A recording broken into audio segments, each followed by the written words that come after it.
Sejam muito bem-vindos a mais um episódio do Pastelaria Podcast, podcast oficial do Spectra. Aqui com vocês mais uma vez, Natan. Por pouco eu achei que não teria ninguém ao meu lado, mas tem ao meu lado aqui Maria hoje. Tudo bem, Maria? Voltou, ficou um episódio aí de fora, mas já recompôs a mesa. Inclusive, vou tirar a foto aqui e mandar no nosso grupo da Spectra, porque ontem, neste local, quando eu falei que não haveria... O que foi? Tá batendo. Ah, mas ninguém pegou isso aqui. Tô perdendo. Neste local, as pessoas falaram assim, abriu a porteira para a Maria não participar mais do episódio, porque ela não participou do anterior. Olha, eu Então, diria que assim, eu não faço diferença mesmo, que o episódio passado foi tão maravilhoso. Esse time Spectre é tão maravilhoso. falaram aí. Eu falei, não, ela vai voltar. Diferença mesmo. Eu acho ótimo eu não fazer nem a menor diferença, tá bom? Não tenho ressentimento, muito pelo contrário, eu fico extremamente Não, feliz. mas eu falei que é que a agenda tá complexa e aí as agendas estão cada vez mais difíceis, mas os podcasts não pode parar, a gente tem um grupo grande, E a gente tem bastante gente também para é falar. comprometido com vocês, Isso, não é? isso. Então eu Temos um tinha falado que compromisso. talvez você não viesse hoje, mas aí, para nossa surpresa, está aqui do meu lado. E na nossa frente, uma das poucas pessoas que não ainda apareceram no podcast, está aparecendo agora, do time Da Spectra. primeira A gente vez. estava falando isso ontem, inclusive, tem acho que, Leandro, quantas? 3 pessoas que ainda faltam participar do podcast?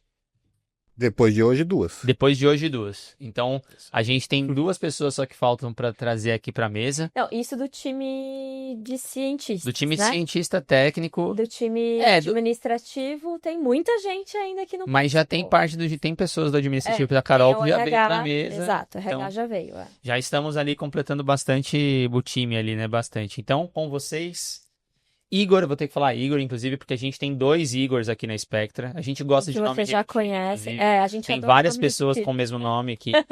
Então, caso vocês me ouçam ou vejam eu chamar ele de Igor, é porque o nome dele é Igor com Y. E a gente tem o outro Igor aqui, que é o Caju, que já veio na mesa. Então, às vezes a gente fala aqui Igor e Igor. Então, já peço desculpas, mas o Igor está aqui com a gente hoje, nosso especialista em inteligência artificial, tecnologia, principalmente em assuntos relacionados com toda a nossa parte de segurança de dados e Data Analytics. Data Analytics da Spectra. Muito, muito obrigado. Bem-vindo, Igor. Igor. Muito obrigado. Era um episódio que a gente, inclusive, vocês já viram aqui na thumb, então não tem tanto segredo, mas a gente vai falar hoje sobre inteligência artificial. É um episódio que a gente já recebeu alguns pedidos há algum tempo para poder falar sobre isso. E aí eu tava tentando achar a agenda, inclusive, com o Igor pra gente sentar aqui e discutir, porque já tinha muitos outros conteúdos que estavam na lista e estavam na fila pra gente bater esse papo. Mas esse é um episódio muito bacana, um episódio que a gente queria muito falar sobre ele. A gente tem episódios gravados já sobre isso, mas que a gente vai mostrar pra vocês em um futuro breve, assim espero. A gente tentou fazer esses episódios outras vezes, inclusive com alguns convidados, mas acabou que não saiu, então, portanto, a gente acabou postergando um pouquinho, mas ele chegou, ele tá aqui, é um episódio muito bacana, vai ser um episódio muito interessante. A gente tem muita coisa para falar sobre IA, porque eu acho que é um assunto que está sendo bastante discutido atualmente, certo? Então a gente se preparou, montou um conteúdo bem legal. A gente tem muita coisa para falar de inteligência artificial, eu acho que é um tema muito complexo e muito longo. Recentemente a gente até fez treinamentos internos aqui na Spectra também para poder compartilhar mais assuntos sobre isso, para a gente discutir mais sobre isso também. Então pode ser que a gente deixe alguma coisa de fora, pode ser que a gente fale mais rápido de uma coisa. É só o começo. Exatamente. Então se você quer ouvir mais sobre isso ou quer ouvir mais sobre um tema, alguma coisinha específica que a gente falou e que a gente não se aprofundou, manda mensagem nos comentários, deixa lá as suas informações e aí a gente tenta trazer para vocês em um outro episódio, certo? Leandro, quais são os recados antes da gente começar para falar sobre a inteligência artificial e os impactos dela na indústria farmacêutica? Primeiro que esse é o ano, já foi o ano do podcast, esse é o ano da inteligência artificial. Só se fala disso, não se fala de outra coisa. Então é o podcast perfeito no meio do ano, que agora as inteligências artificiais estão mais cabulosas. Cada vez mais. Não faça pergunta besta pra inteligência artificial não, que está matando muitas árvores e bebendo muita água por conta disso. Gastando muita energia, né, Leandro? Faça coisas úteis, não pergunta quanto é que é. Fala olá mundo. Não fala, conta uma piada, não faz isso. Tá gastando muita energia pra fazer besteira. Justo. Aluga, doa, adota um papagaio. Não, Você- papagaio não. Adota, eu falei. Porque eu não falei em comprar em momento nenhum. Bom, Justo. Então bora lá, falta só a você seguir a Spectra nas redes sociais, no Instagram Spectra Soluções Científicas, no LinkedIn Spectra Consultorias. As LinkedIn muda, eu nunca sei, me ajuda aí. No LinkedIn é Spectra Consultoria. Consultoria. Você coloca Spectra Consultoria, você vai achar no LinkedIn, Exato. no Instagram, no YouTube, Pastelaria Podcast Oficial, segue a gente, curte os vídeos bonitinhos lá, vamos chegar na nossa meta de 3 mil inscritos, já chegamos no meio do ano praticamente. Tá acabando o meio do ano, na verdade, né? Exato. Vamos entrar Tem no... tempo ainda, precisamos, né, bater a nossa meta. Nossa meta é de 3 mil inscritos, nem é uma meta grande. Vai lá, como é que faz bater essa meta? Compartilha com alguém. Olha esse podcast sobre inteligência artificial na área farmacêutica. Bora usar aqui, ó. Você compartilha com todo mundo na sua escola, no seu ambiente de trabalho, com a sua avó, com sua tia, com seu tio, não importa. Você compartilha que vai dar certo. Exato. O que mais? Tem nossos parceiros, Isso. nossos amigos do Cromatografando, que tem o curso de Descomplicando o HPLC e o HPLC Prático e Definitivo. Eles também têm o melhor e mais bonito guias de filtros e colunas. São dois guias, tá? Guias de filtros e os guias de colunas cromatográficas. Você vai lá, que tá tudo link aqui bonitinho, clica, entende o seu equipamento, entende qual que é o filtro, qual que é a coluna que você precisa, entende tudo de HPLC que você nunca vai ficar sem emprego. Um bom profissional de HPLC vai ganhar bastante dinheiro, viu? Aprendeu sobre colunas? Que você é um bom profissional, sabe qual que é a coluna do seu equipamento? Você vai na YMC América e vai lá comprar a coluninha bonitinha do seu equipamento, vai lá falar com o Laudo, falar com o Lucas, falar com a Marina. Você vai saber a coluna do seu equipamento, compra, fala que viu aqui, que eles vão te dar desconto. Ou não vão, mas fala que viu aqui para dar moral pra gente. Exatamente. Mas chora desconto. O Leandro falou, o Natan falou, a Maria falou que tem um desconto bom. Aonde que desconto dá certo, Leandro? Ah, na Actual, né? Aham. Na Actual Research. Isso. Na... Olha aí, quem que Vai você tem que matar procurar lá? Quem você. tem que procurar Você lá? vai lá em Mallorca, É. fala, Sérgio, eu vi aqui, o Leandro falou que para conseguir padrões, o melhor padrão no mercado, com desconto absurdo, e ganhar esse brinde maravilhoso que tá na mesa ali, ó. Exatamente. Tem uma canequinha, 2 copinhos de café, uma canequinha não, Já peguei várias vezes e já tirei, acho que se vocês já devem ter visto, eu já abri aqui. Se não viu, volta em Volta em outro 3 episódio, podcasts vocês vão atrás, vocês vão É. ver. Então tem 2 copinhos maravilhosos, tem um cafeteira, um bule, um copo térmico, não é um copo térmico, né? É um copo térmico também. Não, acho que não é. Acho que é Não? só um copo Uma garrafinha pequenininho. térmica. É, Garrafinha uma garrafa Garrafa é térmica. Você pode colocar chá, você tem coisinha pra colocar infusão de chá, você pode fazer café, colocar água pra tomar um chimarrão, se você for do sul. Tem tudo. Sim, Exato. exatamente. Então você vai lá, Sérgio, vim no pastelaria, eu quero comprar padrão. Eu quero 70% de desconto. Isso. Que a gente negocia. Se comprar muito padrão, ele te dá uns 5, 10, mas chora 70. Começa por cima, aí vai baixando e vai chegar bom pra todo mundo e ganha o Técnica de prêmio. negociação, né? Ah, pode ser que dê certo, pode ser que dê errado, né? Isso, exatamente. Às vezes ele fala, 70% não dou, procura outra, valeu. Isso. Mas fala que você viu no pasteiro que ele abre seu coração. Eu também acho. Ó, o Natan, o Leandro, a Maria falou, o Igor falou. Então, dá desconto. Exatamente. Aí ele amolece o coração. Fala que viu aqui que o coração dele amolece, viu, gente? Então aqui é o segredo. Exatamente. Ah, Sérgio, eu quero comprar da Sample System. Como é que eu faço? Fala com o Sérgio também. Você vai comprar amostrador Amostrador. de inox, Isso. viscoso, amostradores em pó, líquido, amostrador que você quiser. A Sample System é uma empresa inglesa, é uma das primeiras empresas a fazer amostradores no mercado. Fala com o Sérgio também, negocia preço. Faz um pacotão. Sérgio, eu quero comprar padrões e amostradores. Eu ganho 70% de desconto agora? Ganho 2 brindes? Negocia, o Sérgio tem um coração bom. Exatamente. E último recadinho, nosso site, né? Por favor. Nosso site bonitinho, spectrasoluçõescientifica.com.br. Coloca Spectra no Google que ele vai aparecer. Coloca nos seus favoritos, já deixa lá.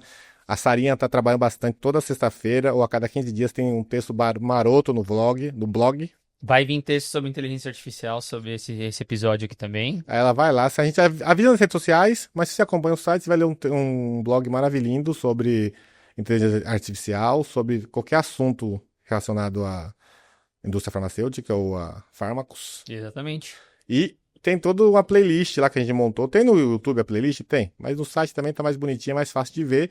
Eu quero aprender sobre inteligência artificial. Esse é o primeiro de muitos. Então você vai ter uma trilha de inteligência artificial para você seguir. Exatamente. Tem a trilha de nitrosaminas, tem a trilha de AQBD, de HPLC, tem um monte de gente. Você vai lá, coloca lá, você tem pelo menos 9 horas de conteúdo de uma única 100% coisa. 100% gratuito. Um puta de um aulão e sempre com especialistas. Hein? Exatamente. Não é falatório. Exatamente. Certo? Certo. Então é isso, bom programa. Valeu, Igor, prazer. Leandro, Aquele abraço, para de bater na mesa. eu não bati. Isso aí. E corte o cabelo pro próximo, que boné tá Eu ia proibido. explicar isso agora. Tô de boné aqui, não é porque estamos muito descolados, mas é que meu cabelo tá bem grande, então tá complicada a coisa.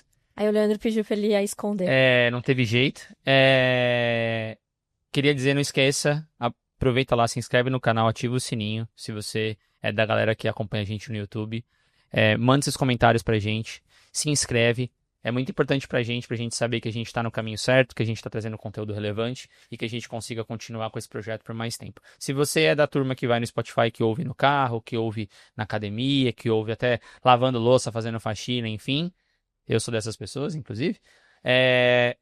Spotify, dá 5 estrelinhas pra gente lá. A gente publica bastante, já tá chegando quase no episódio 100, né, Leandro? Já estamos bem perto do episódio 100. Tô com ideias interessantes aqui pro nosso episódio 100. Depois tem que conversar com a Maria, que eu vou precisar da lista de contatos dela, inclusive, pra fazer o episódio 100. Mas, vamos começar, vamos falar sobre inteligência artificial. Antes de eu começar, o Igor aqui na frente, olha, já falei Igor de novo. Não vou conseguir falar Igor o tempo inteiro, então... Eu falei. Mas você falou intencionalmente, que eu sei que você é pilantra. Eu queria te fazer uma pergunta, Igor, pra você falar um pouquinho de você também antes. Porque o Igor, galera, ele é biomédico, Exato. certo? Mas ele decidiu fazer uma transição de carreira e ir para a área de dados. E hoje, inclusive, está muito mais focado nessa área e por isso que ele está aqui hoje com a gente. Um dos motivos pelo qual ele está aqui com a gente, porque ele navega nos dois mundos. Eu ia te fazer a pergunta, pra gente começar. Antes da gente falar de inteligência artificial, e que eu acho que tem tudo a ver com o tema. Por que você decidiu trocar de área, de certa forma, quando você se formou em biomedicina e migrar para a área de dados? Foi um hype? Foi uma questão, momento da pandemia, porque também aconteceu? Não sei se tá óbvio, né? Todo mundo aqui no momento da pandemia, internet, todo mundo em casa, streaming bombando, todo mundo achando que a tecnologia do futuro era trabalhar home office, que a gente não ia voltar para trabalho e que todo mundo ia ser programador, todo mundo decidiu aprender programação, porque era o futuro. Então eu acho que o que a gente vive hoje tem muito a ver das nossas experiências, talvez, de curto tempo atrás. E hoje está começando a acontecer as quebras. Então, você vê Google que mandou um monte de gente embora. A gente viu o Facebook fazendo isso. Então, muitas startups não dando certo. Então, por que você decidiu mudar para inteligência artificial ou para dados? E aí você pode falar um pouco de você e fica à vontade. Muito obrigado, muito legal estar aqui. Eu já acompanhei muitos podcasts ali. Ele já acompanhou muitos podcasts aqui com a gente. Muitos, eu tava ali no fundinho, só ouvindo, muito legal. Mano, uma hora vai chegar esse assunto. Uma hora vai chegar o assunto, o Nathan já tinha falado, a gente vai gravar um dia. Esse dia chegou. É uma honra estar aqui, muito legal. Acho que é o primeiro podcast que você participa, aquele marca, né? Ainda mais com a empresa que você trabalha, que você tá todo dia lá com o pessoal, então é muito legal. E essa pergunta eu já me fiz também, tipo, será que eu devo continuar na minha área ou mudar? Eu comecei... Por que você decidiu fazer biomedicina, então, primeiro, e depois você fala por que você mudou? Exatamente. Eu sempre gostei da área da saúde. Então eu falei, putz, não, quero fazer alguma coisa na área da saúde, né? E pesquisando, olhando pra cá, olhando pra lá, eu olhei e falei, putz, acho que a área de biomedicina é muito legal. Vou trabalhar com pesquisa, vou trabalhar com análises clínicas, e começou aquele negócio, tava num hype também, lá em meados de 2015. Tem a ver com o seu mestrado também. Isso, inclusive. aí eu peguei e falei, não, vou pra faculdade fazer biomedicina. Comecei a fazer e curso muito legal, assim, estudei bastante. Eu sou da área de biologia molecular, então trabalhei bastante tempo com a área de biologia molecular, tanto na parte de análises clínicas quanto na parte de pesquisa em biologia molecular. E na época do estágio que eu estava, em meados de 2018, eu comecei a ter um pouco de contato com tecnologia no estágio mesmo, porque tinha um programador lá que fazia automações. Então, eu tava olhando e falando, caramba, uma coisa que eu demorava 1 hora pra fazer, apertava um botão e funcionava. Foi o seu primeiro contato, assim? Foi o primeiro contato. Eu nunca conversei com você sobre isso, mas eu sempre imaginei que você gostasse de tecnologia ou de computador, essas coisas, desde antes, assim, de moleque. Essa que é a pergunta, ou não? Eu sempre gostei de computador, de tecnologia, mas uma coisa é você gostar do computador, da tecnologia, de um celular Jogar novo, videogame, que era o meu caso. Exatamente. E a outra é quando você entra no mundo da tecnologia. Então, em 2018, ali eu comecei olhando, falei, caramba, que coisa mágica. E eu falei, não, vou aprender a programar. Ainda estava na faculdade, finalizando a faculdade. E como todo bom iniciante de programação, que eu faço? O que eu estudo de programação? Uhum. Comecei estudando Java. Nossa senhora. E como bom estudante de programação, eu olhei e falei, isso não é pra mim.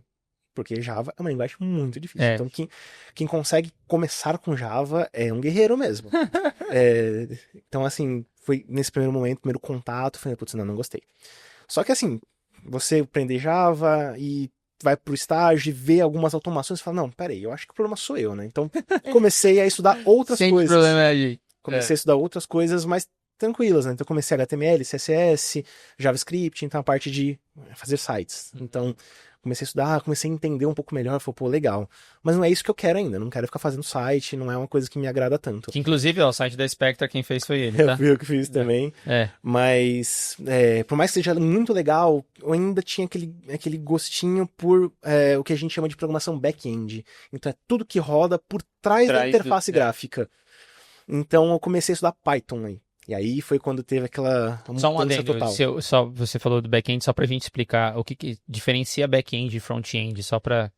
A Maria, inclusive, por exemplo, ela já me ouve falando isso um monte de vezes, mas eu não sei se ela já... Eu acho que é interessante a gente colocar conceitos só para as pessoas Boa. se acostumarem. Acho que é O que importante. você falou do back-end e front-end, vai? O que é o back-end? Até isso tipo, a gente vai fazer realmente uma trilha aqui. Passar muitas coisas e vamos abordar tudo. Dentro da programação, a gente tem grandes áreas, são grupos bem grandes de áreas que a gente pode estudar e trabalhar. Então, as principais é front-end, que é quando a gente faz a interface gráfica. Então, quando você vê um site, aquilo lá é o front-end. Quando você vê às vezes, um aplicativo de celular, aquilo lá é o front-end. É o que tá visível, É, né? que tá a visível. cor, Tá. Isso. como foi diagramado, a posição, se aquele ícone tá na esquerda, se o ícone tá na direita. Então, a forma como eles pensaram e como eles construíram com o código, que aquilo ficasse naquela linha, com aquela letra, com aquela fonte.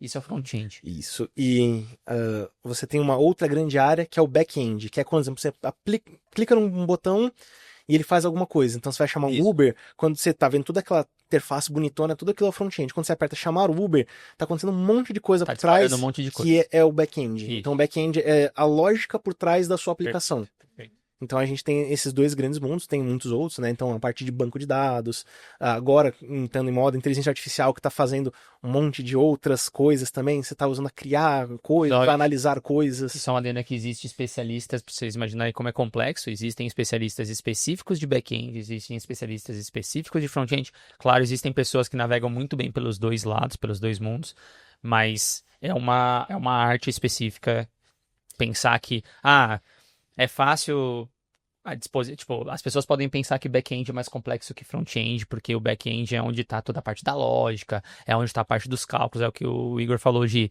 apertou aqui, conecta com o celular de alguém, ou conecta com um servidor, eu ia falar coisas mais, tipo, espaciais. E parece ser mais complexo, mas na verdade o front-end também é super complexo, porque deixar bonitinho, diagramado, com a distância perfeita, não jogado para a esquerda, não jogado para a direita, com contornos arredondados, com uma sombra, com uma cor, é muito complexo também. Então tem gente especialista em front-end, tem gente especialista em back-end. Pode falar. Mais um parênteses nessa parte de front-end, né, que as pessoas falam muito simples, mas normalmente você tem um designer que vai fazer esse planejamento.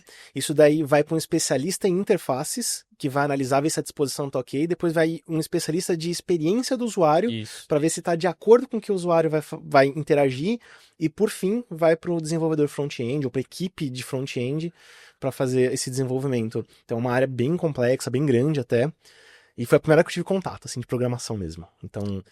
total. É uma área que é muito entrada para todo mundo. Porque é muito fácil você escrever algum código, alguma coisa, e você vê que mudou na tela alguma coisa. Então isso é muito visual. O visual ajuda. Ajuda, porque no back-end não. Você apertou, não funcionou, a mensagem de erro. Aí você fica olhando com a mensagem de erro, tem que interpretar. E a maior parte dos softwares, por exemplo, que a gente utiliza hoje no dia a dia, eu tô dizendo para trabalho, né? Não Waze, essas coisas, mas se vocês pedem uma predição de alguma coisa para algum software para ele prever, o modelo sendo construído por trás, você não vê nada acontecendo.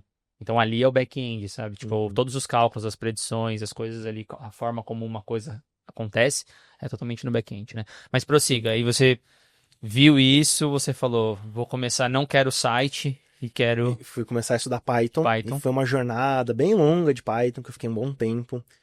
E... terminei a faculdade, E falei, bom, o que que eu vou fazer da vida agora, né? Segui, fui fazer uma pós-graduação em hematologia. E era uma das disciplinas que eu menos gostava na faculdade. E apesar de ter tido Agora eu professores entendi porque ele incríveis, mudou. Ele seguiu o passo para que ele não gostava. apesar de ter tido professores incríveis nesse meio de caminho, assim, eu olhei e falei, putz, não ainda que eu quero. E durante a minha pós-graduação eu fui fazer um mestrado em biologia molecular.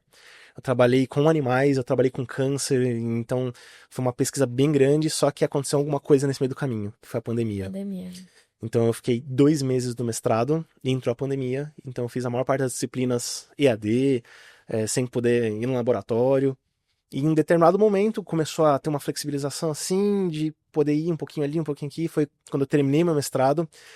E nesse final de mestrado eu já tava olhando e falando, putz, não sei, não é uma área que tá me agradando mais, porque você tá estudando programação durante a pandemia, você tá estudando, aprendendo um monte de coisa.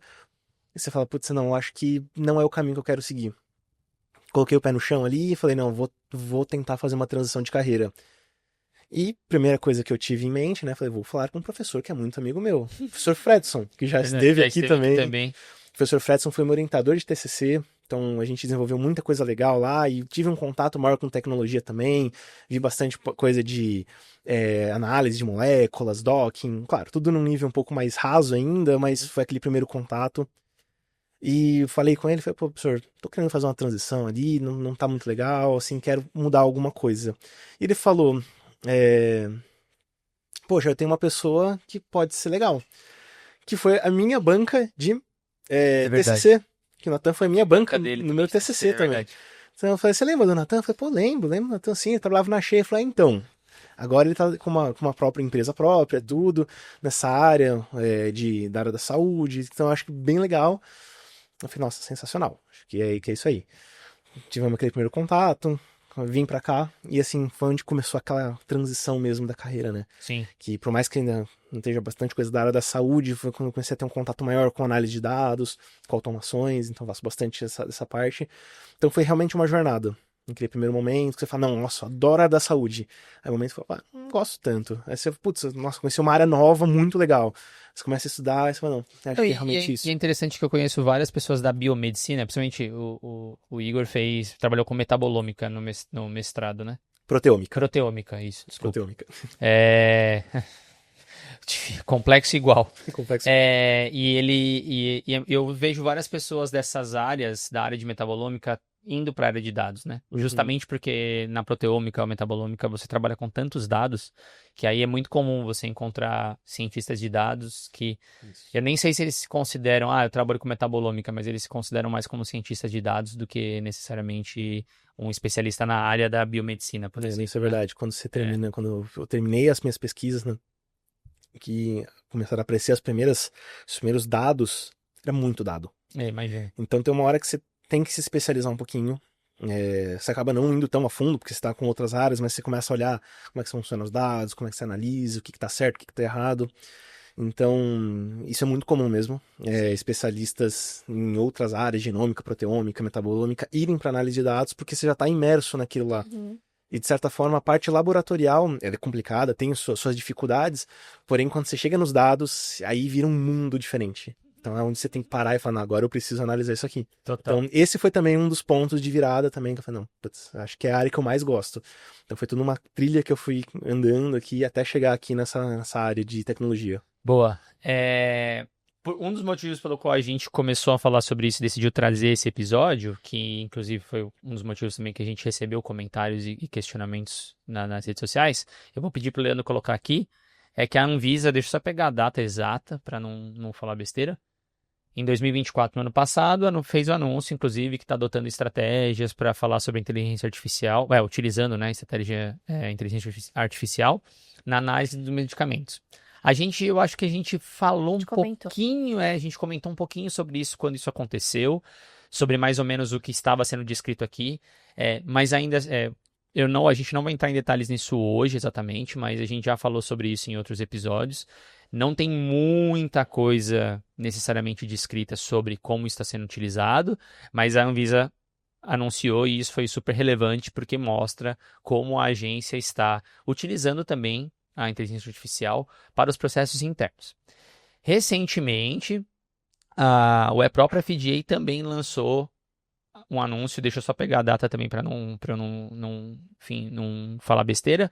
Agora em junho, no começo do mês, o FDA também lançou, o Leandro vai colocar aqui para vocês a matériazinha também, lançou a ferramenta deles de inteligência artificial para também atualizar e otimizar o trabalho interno do FDA relacionado a registro de medicamentos, e eles lançaram com o nome de ELSA. Então, ELSA seria a ferramenta artificial de inteligência artificial do FDA. Um pouco antes disso, o FDA publicou acho que foi o ano de 2024. Foi 2024, não é que não é esse aqui, mas ele publicou em 2024, vou até falar pro Igor me corrigir se eu não estiver errado. Ele publicou também já o draft, inclusive, de considerações do uso de inteligência artificial para suportar decisões regulatórias para produtos biológicos e medicamentos. E isso é muito importante. Esse é um ponto muito importante. O Leandro vai colocar aqui na tela também para vocês. Porque significa que a gente já poderia começar a utilizar a inteligência artificial dentro de um contexto que a gente fala bastante aqui, que é decision making, né? Para suportar o decision making em questões regulatórias. E o FDA não é o único. Em 2023 e 2024, o próprio EMA também publicou alguns drafts e guias falando da aplicação da inteligência artificial focado em ciclo de vida para produto. E aí talvez aqui um pouco mais focado, por exemplo, em drug discovery, mas também relacionando a produtos de modo geral. E a gente está vendo que isso é uma tendência.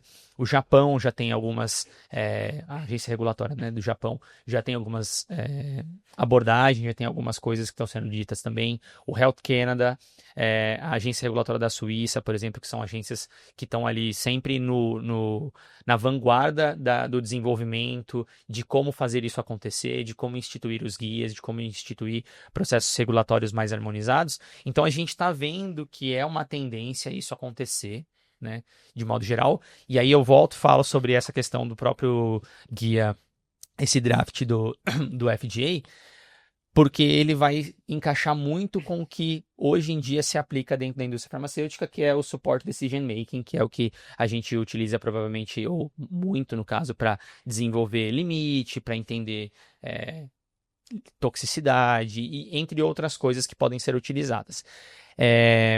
E aí eu quero começar falando sobre inteligência artificial, perguntar para o Igor aqui, porque antes da gente falar se a gente já pratica ou não, que eu acho que isso a gente vai tentar quebrar. A gente vai tentar falar aqui hoje para vocês muitos conceitos da história da inteligência artificial para vocês entenderem, mas eu gostaria de colocar e deixar claro que a gente já vivencia inteligência artificial há mais tempo do que vocês imaginam, e que o contexto inteligência artificial é muito mais marketing, o termo, do que de fato o que a gente usa e aplica. Então, por isso que a gente vai trazer para vocês várias informações do início da jornada até agora, do porquê que ficou famoso, e falar, na verdade, a gente já consome inteligência artificial há muito tempo, e a Spectra, por exemplo, a gente consome inteligência artificial e a gente utiliza a inteligência artificial há bastante tempo também. Então, o que eu quero dizer com isso é que a gente vem trabalhando com processos de automação, processos de tratamento de dados há muito tempo, que inclusive é o que a gente vem apresentando, por exemplo, nos eventos que a gente acaba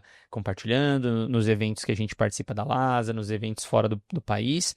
Muito deles envolve algum tipo de inteligência ou automação que a gente desenvolveu ao longo do tempo, com o tratamento de dados que a gente tem internamente. Então, a gente vai falar um pouco mais sobre isso, porque às vezes as pessoas que nos assistem podem imaginar que a gente não consome, não trabalha com esse tipo de coisa. E na realidade é pelo contrário, a gente sempre trabalhou, porque a gente interpreta o que é inteligência artificial de uma forma diferente. E eu quero tentar passar esse contexto para vocês. Então, com isso dito, eu quero perguntar para você, Igor, o que seria inteligência artificial? Da onde surgiu? Para a gente começar a discutir esse tema. Inteligência artificial, o boom aconteceu por causa do ChatGPT. Então, basicamente, né? Todo mundo hoje fala da inteligência artificial porque hoje o ChatGPT está em alta. Mas é o ChatGPT? É só isso? Então, vou passar a palavra para vocês, senão vou ficar falando muito tempo. É muito interessante isso, porque quando eu comecei a estudar programação, não existia esse boom ChatGPT, inteligência artificial. Então, quando começou, você fala, tá aparecendo alguma coisa nova aí, legal, depois eu Tô dou uma aprendendo olhada. Python, é Tô isso. aprendendo Python, mas daqui a pouco vai aparecer uma coisa legal, beleza, depois eu dou uma olhada. E isso tomou conta de tudo. E como o Nathan falou, tem muito marketing em cima disso. É uma coisa muito legal, é uma coisa que é inovadora, auxilia muito em processos das mais variadas atividades, mas não é uma coisa mágica. Então, tava vendo um podcast esses dias falando também de inteligência artificial, e falando, inteligência artificial é muito mais pesquisa e tecnologia do que de fato mágica. Então, contextualizando, a inteligência artificial ele é um sistema que consegue realizar tarefas e resolver alguns problemas, que normalmente você precisaria de uma inteligência humana por trás disso. Então, a inteligência artificial ela não é um computador necessariamente, não é uma coisa mágica, uma coisa que faz tudo. Não, é um sistema que ela foi projetado para resolver algum problema que você precisa de inteligência humana. Então, a primeira coisa que eu queria até falar é que a gente já tem algumas coisas parecidas no mercado há muito tempo, que seria algumas automações que não tem inteligência artificial envolvida, né? Então, automações são basicamente sistemas também, softwares, qualquer coisa assim, que tem uma sequência de passos muito bem definidas que resolve um problema. Então, isso é uma automação. A inteligência artificial, ela pode fazer também sistemas automatizados para alguma coisa, só que não necessariamente você tem esses passos muito bem definidos. Então, você não precisa de uma estrutura definida para resolver esse problema. Então, essa inteligência artificial ela consegue, de certa forma, compreender. Eu não gosto muito dessa palavra compreender, entender, pensar, porque a inteligência artificial não faz nada disso. Mas são conceitos que a gente acaba usando para facilitar essa explicação. Então, a inteligência artificial ela consegue compreender um problema e te dar uma solução, te dar uma resposta, ou criar alguma coisa. E isso a gente fala que, nossa, inteligência artificial, ChatGPT surgiu, mas isso é muito antigo já. Então, acho que é a primeira vez que os primeiros conceitos de inteligência artificial que surgiram foram na década de 40. Então a gente fala, nossa, não, recente, 2000, alguma coisinha. Não, foi muito, muito antigo. E, por exemplo, em 43 começou a ter os primeiros artigos que falavam sobre redes neurais. Então, isso é um conceito super recente, super novo até, só que ele foi citado lá na década de 40. Acho que um grande marco foi na década de 50, né, com Alan Turing, que propôs que você poderia ter um computador que se passasse muito bem por um ser humano. Então ele propôs até o chamado de teste de Turing. Então você tem uma pessoa que ela vai interagir com uma pessoa também e com um computador, só que ele não sabe quem é quem. E os dois vão dar respostas para as perguntas e ele tem que falar se ele sabe quem que é o computador e quem que é a pessoa. Então se a maior parte das vezes esse computador conseguisse passar para uma pessoa, esse computador passou no teste. Então a gente tá falando isso da década de 50. Hoje é uma coisa super comum. Você abre seu celular, pega o ChatGPT, pega o Google até, pesquisa e ele te dá uma resposta como se fosse um ser humano normal. Mas isso foi lá atrás que começou aquelas primeiras ideias já de inteligência artificial. Não, eu ia falar que o Igor falou isso começou há muito tempo atrás. É interessante pensar que lá na década de 40, como ele falou, a ideia é que a ideia, só por curiosidades, né? A ideia é que eles pensavam que eles poderiam reproduzir o que um neurônio reproduzia. Então, sim, sendo bem simplista na informação, quando a gente toma uma decisão, ocorre uma descarga elétrica no nosso neurônio que vai levando de neurônio a neurônio, então vai passando a descarga elétrica e aí a gente... E assim, o potencial... Aí, vai começar Por a isso falar que de... chama rede neural, É, isso, né? Também. mais pra frente, sim. Mas no início eles pensavam que o potencial elétrico que acontece das trocas de bomba, né, de potássio e sódio dentro de um neurônio, se você não atingir o potencial específico, tá? Agora eu tô falando fisiologia, né? Ou biofísica, dependendo de como a gente for pensar. Se você não atingir o potencial específico, não dispara o potencial elétrico que vai acontecer e que vai passar a informação de neurônio a neurônio. Então, basicamente, a informação ela é passada por eletricidade. Pausa aqui. Isso significa que, se você não tiver um limiar que o potencial não atinge, a informação não vai para frente. Então, eles pensaram que, basicamente, seguindo uma lógica booleana, 0 e 1. Eu tenho um limiar. Se eu encontro uma forma de fazer uma análise, determinar um número que cruza um limiar, vamos supor que qualquer que seja a minha equação que eu estou resolvendo matematicamente, ela vai dar acima de 0,2. Se ela der acima de 0,2, significa que ela vai funcionar, porque eu coloquei o limiar de 0,2, tá? Não tem nada, eu tô falando uma coisa muito geral. Então significa que quando eu resolvo uma equação, ela dá 0,2, ela se transforma em 1. Se ela se transforma em 1, significa que eu vou fazer aquela ação. E aí os pesquisadores, foi a primeira vez na década de 40 que os pesquisadores pensaram em unir essas informações matemáticas com biológicas para falar, será que eu consigo criar um modelo matemático que simularia um neurônio? Que foram 2 pesquisadores, na verdade, muito famosos, né? Então, isso é muito impressionante, que foi a primeira vez que eles conseguiram unir a informação de, como o Igor falou, sobre desenvolver modelos de redes neurais, modelos de neurônio, como que eu transformo isso em matemática, e é muito fascinante. Aí ele falou de Alan Turing, deixo aqui o comentário de quem já assistiu o filme, como é que é o nome do filme dele, do Alan Turing? Eu vou pegar aqui, que é o Jogo da Imitação, que se não me engano, inclusive ganhou o Oscar. Então, quem quiser saber um pouco mais do Alan Turing, ele era um matemático incrível, que trabalhou muito com decifrar códigos, e ele teve uma importância muito significativa na Segunda Guerra Mundial, que inclusive é o que trata o filme. E ele foi uma das primeiras pessoas que, como o Igor falou, ele foi um dos primeiros pesquisadores de falar, será que as máquinas pensam? E eles desenvolveram um teste de Turing, que é isso que ele falou, que você faz os testes. Quem está fazendo a pergunta não sabe, que é o entrevistador, não sabe a quem ele está entrevistando, se é uma máquina ou se é um computador. Uma pessoa ou um computador. Se você faz várias perguntas e você não consegue diferenciar quem é quem, logo a máquina passou no teste. E aí ela é uma inteligência artificial, ela é uma máquina que consegue responder. Então, é impressionante, inclusive. Pode continuar aí. É sensacional. E isso é muito legal, que a gente começa a olhar que é uma coisa bem antiga. Então as pessoas lá atrás já tinham essa ideia de, tá, e se a gente criasse alguma coisa assim? Só que na década de 40, 50, a gente não tinha computadores mesmo que a gente está falando hoje. Então ainda eram problemas matemáticos que eles estavam tentando desenvolver. Existiam já as primeiras ideias de computador também, mas ainda era muito arcaico. Só que teve que ter um começo. E esse começo foi lá atrás. E em 56, eu acho que foi essa é a parte-chave. Aquela mudança. Então, em 43, em 50, 55, essas épocas, e começaram a ter grandes eventos, só que em 56 foi onde que tudo mudou. Porque existe uma conferência chamada, que foi a conferência de Dartmouth, em que vários expoentes da inteligência artificial hoje se reuniram e começaram a discutir muitas coisas de inteligência artificial. Inclusive, foi aí que o termo inteligência artificial foi cunhado. E a partir desse momento começaram grandes pesquisas envolvendo inteligência artificial. Teve uma direção melhor e mais incentivo e pesquisas nessa área. Então, quando a gente pega 56, quando esse termo é cunhado, já começa a ter algumas pesquisas envolvendo possíveis softwares inicialmente, né, que faziam algumas coisas, só que ainda era um pouco arcaico ainda não tinha uma tecnologia que a gente pudesse olhar e falar, nossa... Até porque o computador também estava em desenvolvimento, né? Exatamente, aquele computador que era o tamanho de uma sala gigante, então ainda esses primeiros passos foram muito importantes.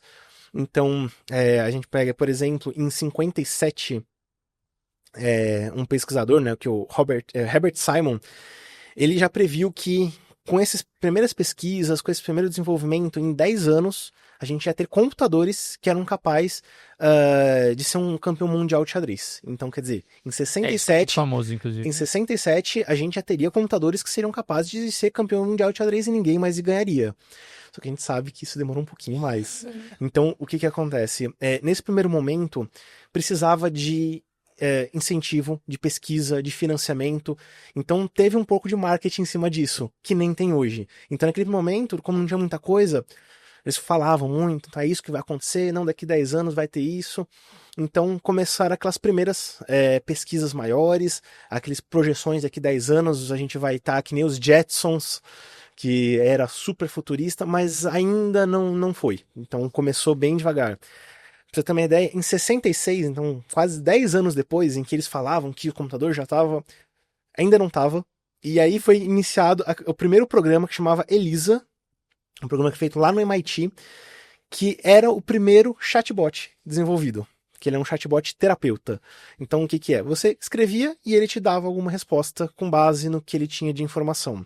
Tipo de diagnóstico, assim? Nesse primeiro momento ainda não. Ainda era só literalmente interações entre a pessoa e um terapeuta, como se fosse um psicólogo. Ah, tá. Uhum. Só que assim, bom, Que nem o pessoal faz hoje com o chat GPT. exatamente. É, não- Só que lá é diferente porque é generado, mas enfim, vai lá. Exatamente. É. Então, hoje, a gente vê que muitas coisas hoje veio lá de trás aquelas primeiras ideias, só que ainda tinha aquela certa limitação. Então, Elisa foi essa primeira interação homem-máquina. Uhum.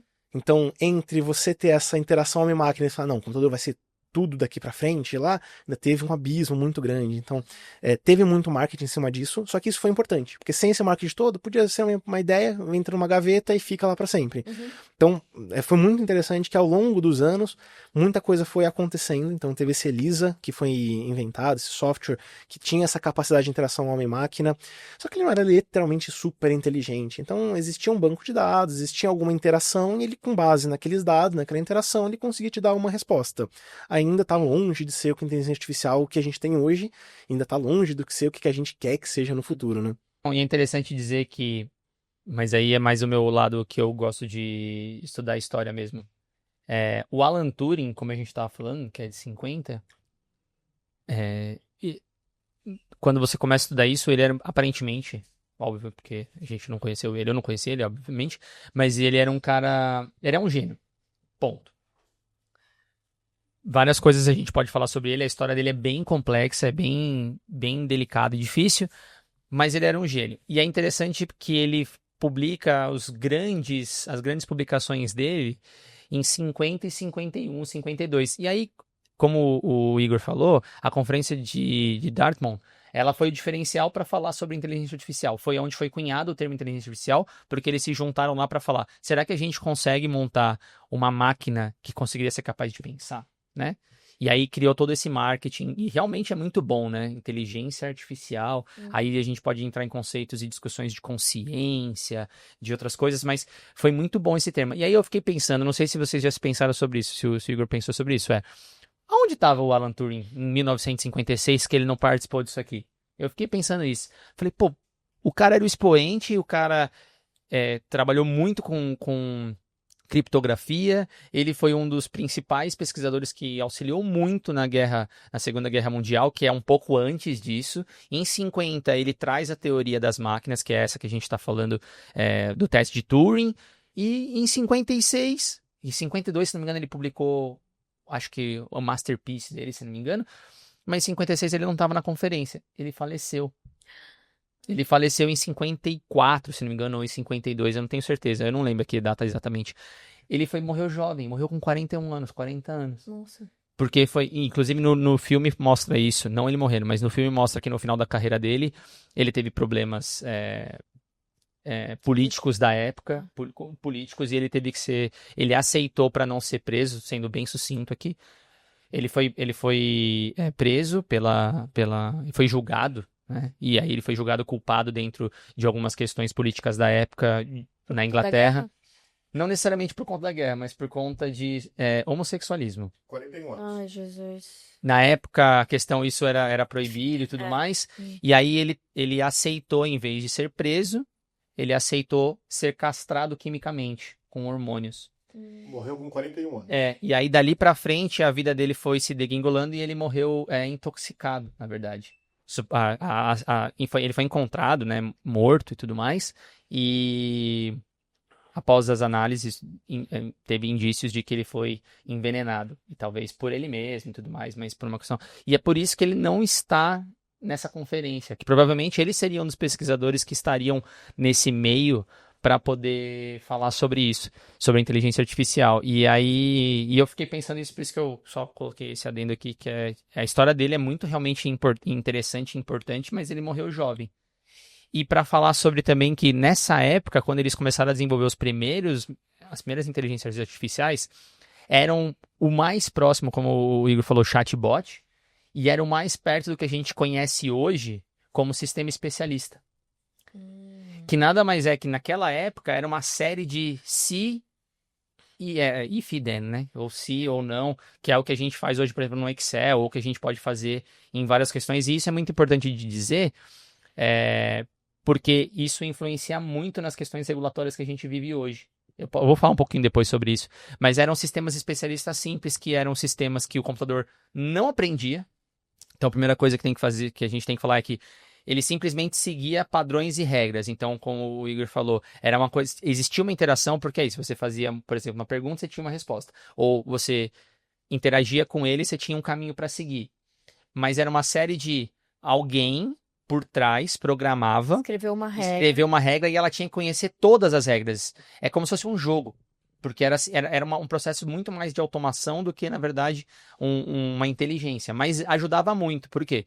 Era simplesmente parecido com o que a gente tem hoje.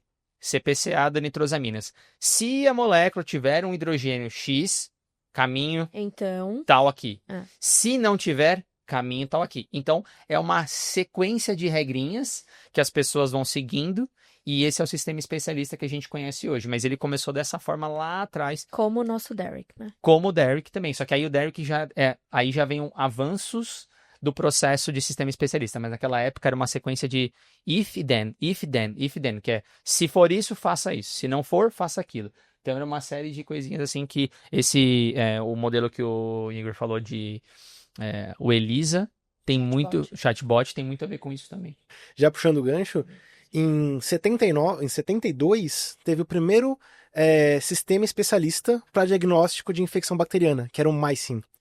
E o que acontece? Ele também usava essas regras, então foi onde começou... Famoso também.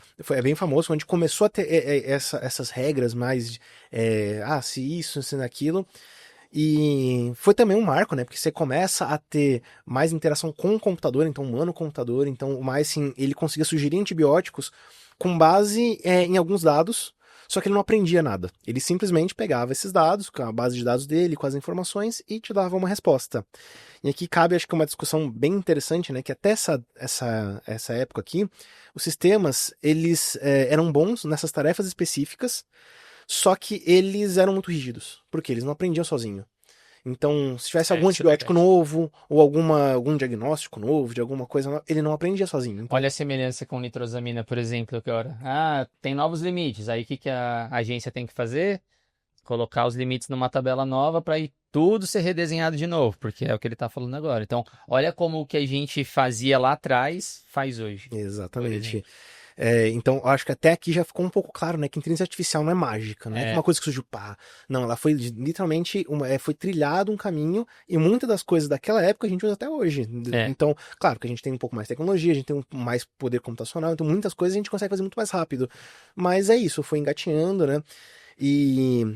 O problema até esse momento é que você precisava inserir muito dado, ter interação muito manual, então você não tinha grandes avanços até aqui, né? Apesar de ter tido muito avanço desde 43, ainda estava um pouco nesses seus primórdios.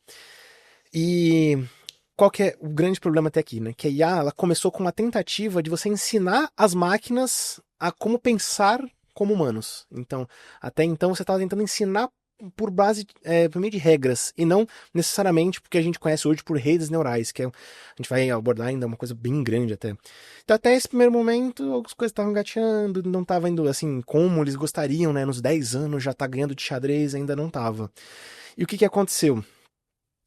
Por conta dessas limitações, de não estar indo muito até onde eles tinham previsto, começou a ter o que a gente chama de primeiro inverno da inteligência artificial. Desculpa, só uma adendo antes de você falar do inverno, é que tem que pensar que, como o Igor falou, a inteligência nessa época ela não aprendia. E o que significa aprender? Só para deixar claro, porque a gente vai falar mais disso lá na frente. Aprender eu faço uma análise, prevejo alguma coisa ou determino alguma coisa que eu quero determinar, e aí dá um erro. Então, um exemplo bem bobo não é exatamente isso, mas é um exemplo bem bobo quando a Netflix te mostra um filme que ela tá te mostrando, se você não clicou nele, em teoria, ela errou. Então, por quê? Porque ela deveria te mostrar um filme que você quer assistir. Então, se você faz uma predição de um número, porque você quer fazer uma previsão específica de um limite específico, vai ter a previsão. E aí tem o experimental. Quão diferente tá esses dois números? Ou essa previsão? Ou, se eu não acertei aquele filme, será que eu acertaria? Será que a Netflix me acertaria no próximo? Então tem uma margem de erro. Hoje em dia, as inteligências artificiais conseguem ver esse erro e recalcular estatisticamente o modelo. Ou por nossa ordem, ou porque a gente já deixou limitado para que ele a inteligência entenda, interprete os erros e diminua. A gente vai falar mais disso lá na frente. Mas naquela época não existia isso, era simplesmente regras, que era o que o Igor falou. Legal. Pode falar. Não, e isso é muito importante porque hoje toda a inteligência artificial é baseada nisso, em aprender com os próprios feedbacks, né? Então a gente tem nomes bonitinhos que a gente vai falar. Então muitas coisas acontecem porque a própria inteligência artificial consegue detectar esses padrões, acertos e erros e melhorar. Então as redes neurais são basicamente isso. Hoje a gente tem essa visão, mas na época eles não tinham. Então entrou nisso que a gente chama de primeiro inverno da IA. Isso. Que é por volta da década de 70, de 74. Esse é meu medo, hein? Esse é meu medo. Vai. Então, já adiantando, eu acho que a gente vai ter outro. E, claro que não vai ser igual na época, mas a gente provavelmente imagina que a gente entre em outro desses por causa de limite computacional, talvez. Uhum. Então, década de O 70. que foi o inverno de IA? Fala Então, pra- em 74, mais ou menos, começou a ter redução nas pesquisas. Então, você não tinha verba, não tinha pesquisas, não tinha interesse muito grande. Então, ficou um pouco estacionado. Então, era uma coisinha aqui, uma coisinha ali, mas não teve grandes avanços. Então, foi basicamente o inverno mesmo, que nada mudou muita coisa, assim. Ficou muito naquilo lá. O que a gente está falando aqui por exemplo, em desenvolver novas tecnologias. Não significa utilizar aquilo que eles já desenvolveram até lá. Uhum. Então, Isso. não teve avanço, Foi. por exemplo, em 20 anos, não mudou de um sistema especialista para um chat GPT. Esse é o ponto, sabe? Uhum. Isso. Então, não evoluiu. E os usos que foram tendo foram aqueles usos que a gente já tinha até aquele momento. Então, falando agora, tentar criar coisa nova, não estava acontecendo, não estava tendo pesquisa, então teve esse congelamento, usando muitos dos sistemas, usando muitos dos conhecimentos que eles adquiriram até aquele momento.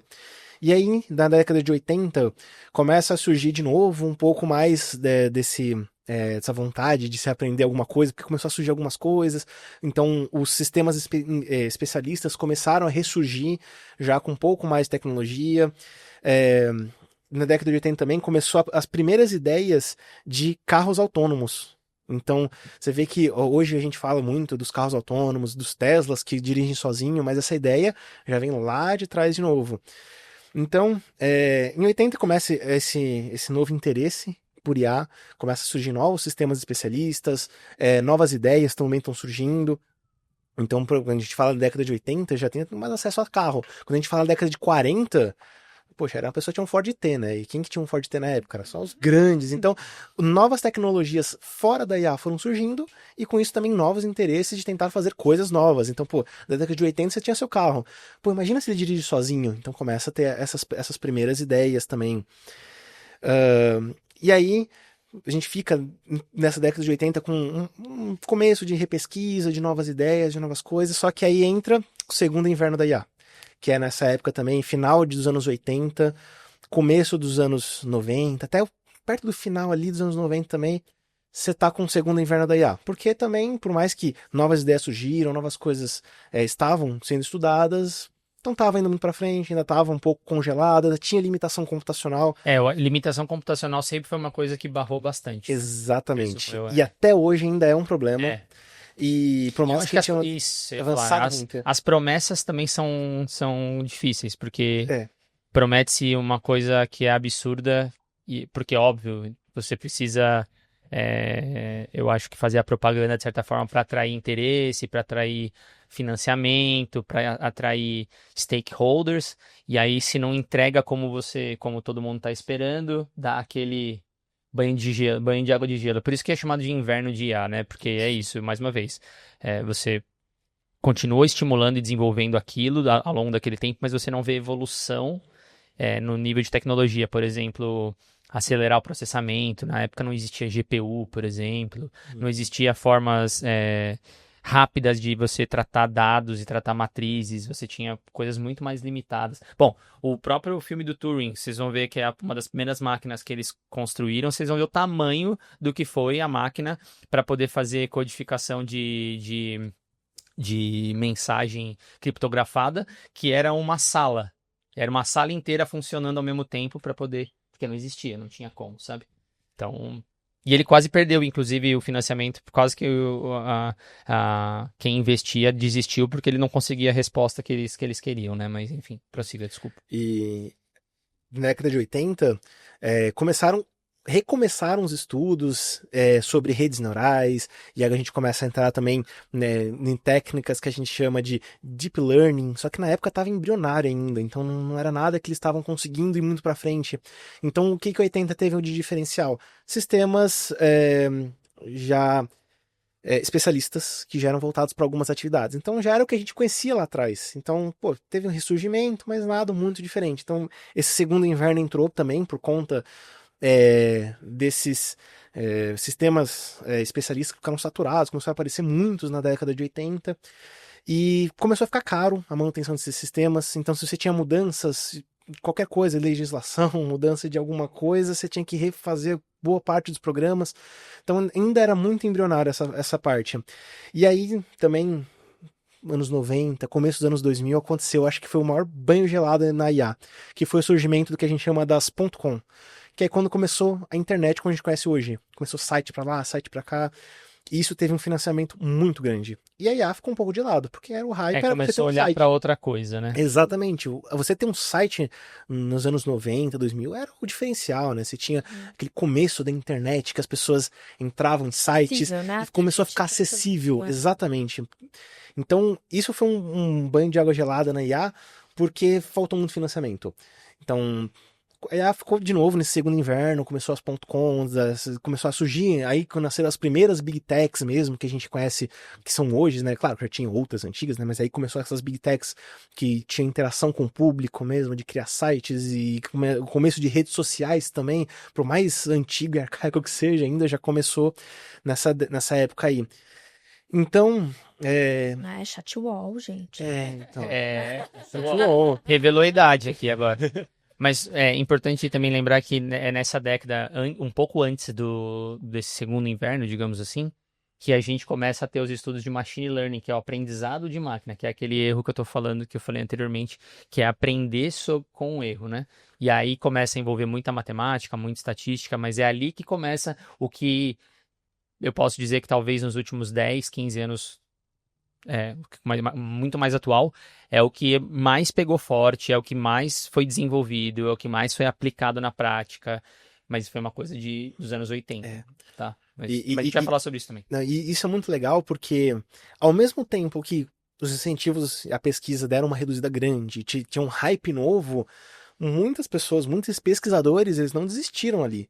Eles ficaram com financiamento curto e tentando. E o machine learning surgiu nessa década, assim, acho que com grande força, né? No final dos anos 90, ainda naquela bolha dos .com, ainda com tudo isso, começou a surgir isso do que é o machine learning, né? Que é o computador conseguir aprender com base no que ele gerou, no base com um monte de cálculos. Relações estatísticas pra caramba. Nossa, exatamente. Exatamente. E aí eu acho que um marco muito legal foi na década, assim, foi em 97, que surgiu um computador da IBM, que tinha um sistema dele de inteligência artificial de machine learning bem no começo, que é o Deep Blue. E o que ele tinha de diferencial? Ele foi projetado para jogar xadrez. E... Finalmente. Não, foi esse que ganhou do cara? Foi do cara. Então, o que acontece? Você viu que lá em 40 anos depois. Exatamente. Então, você vê que teve... o que foi feito lá atrás demorou muito para chegar. Mas chegou. Então, só que demorou muito. E... o Deep Blue, ele foi um sistema especialista, só que, diferente dos outros, ele conseguia aprender muitas coisas, aprender jogadas... E ele foi feito para jogar xadrez. E aí, o que eles fizeram na época? Eles pegaram o campeão mundial, que era o Kasparov, que é famoso até hoje, e falou, vamos jogar contra. E o Deep Blue ganhou do Kasparov. Então, começou aquele primeiro pá. E foi um boom essa informação. Exatamente. Então, eu lembro disso também. No meio do boom das .com, aquele falta de financiamento, no meio do inverno, surgiu uma coisa Falar nova. que eu lembro disso significa que eu sou muito velho, né? Sim. Porque é 97, que nem né? eu. 97, eu tinha 1 ano. A Copa do Mundo de 94 já tinha acontecido. Eu vi. A gente já era tetra. A gente já era tetra. O pior que eu lembro, assim, bem vagamente, mas eu lembro que isso se transformou em notícia de televisão, assim, de jornal nacional, coisa do tipo. Eu vou tentar pegar aqui e mandar pro Leandro colocar também aí. Pode falar. E eu tinha 1 ano, 97. Então. Eu tinha bem mais que 1 ano. Não me lembro dessa época ainda, né? Mas foi aquele boom, né? Então todo mundo falou, pô, um computador ganhou do campeão mundial.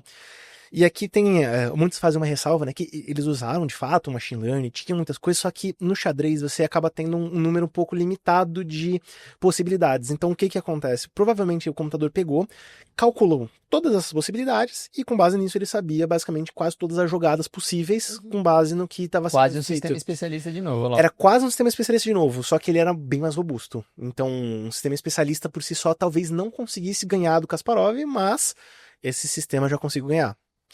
Então, mas isso já foi um diferencial muito grande, porque até então estava naqueles primeiros passos. E aí, em 2002 teve uma coisa muito interessante, porque teve a Netflix promoveu um evento para melhorar o algoritmo de recomendação de filme. Nós estamos falando de 2002, então, tipo, provavelmente a gente tava Nem tinha Netflix. a gente já tá nas eras embrionárias da Netflix do que seria alguma coisa. Ainda tava bombando na Blockbuster. Blockbuster, não com Que eu certeza. nunca usei, tá, gente? Mas Eu na sei. minha cidade não existia isso, então. Então, muitas dessas coisas, assim, começo dos anos 2000, começaram a surgir para resolver alguns problemas. Então, em 2006, foi introduzido um conceito que já tinha sido falado lá atrás, só que ainda, não sei, os primeiros conceitos ainda, que era o Deep Learning, que é uma técnica de Machine Learning que essas redes neurais utilizam em múltiplas camadas e para aprender com os dados que ele tem. Então, é uma área bem complexa, a gente vai falar um pouco mais também de Deep Learning, Machine Learning e redes neurais também. E começou a surgir com mais incentivo, com mais afinco agora, com mais pesquisa e mais tecnologia também, essas novas pesquisas em Machine Learning, em Deep Learning, e aí começou a entrar muita coisa, até que em 2012, mais ou menos, já começa o que a gente chama de era do Deep Learning. Então você já vê que a gente já está passando muito tempo desde aquele começo, porque tinha muito problema ainda. Então agora que a gente começa de fato entrar nessa era das tecnologias mais pesadas, mais abundantes de inteligência artificial. E agora é a hora que a gente começa a entender e tentar mimetizar cada vez mais o cérebro dos humanos, a interação de neurônio a neurônio, que é isso daí. E conforme você for falando, eu vou mandando minha foto pro Leandro pra ele ir colocando aqui quando a gente for falar dos assuntos. Pode falar. E tem algumas datas aqui, mas acho que uma que é muito importante, que muita gente conhece hoje, é trivial. Todo mundo acho que já mexeu em algum momento, já teve interação. Só que até então, naquela época, era um negócio inovador, que é a Siri. A Siri não, a Alexa da Amazon. A Siri veio depois ainda. Foi a Alexa da Amazon. Que é a primeira interação em voz entre humanos e máquinas. Então, foi aquele momento que já surgiu alguma coisa nova. Depois, a Siri também apareceu como revolucionária, porque ela estava não num dispositivo específico, ela estava no seu celular.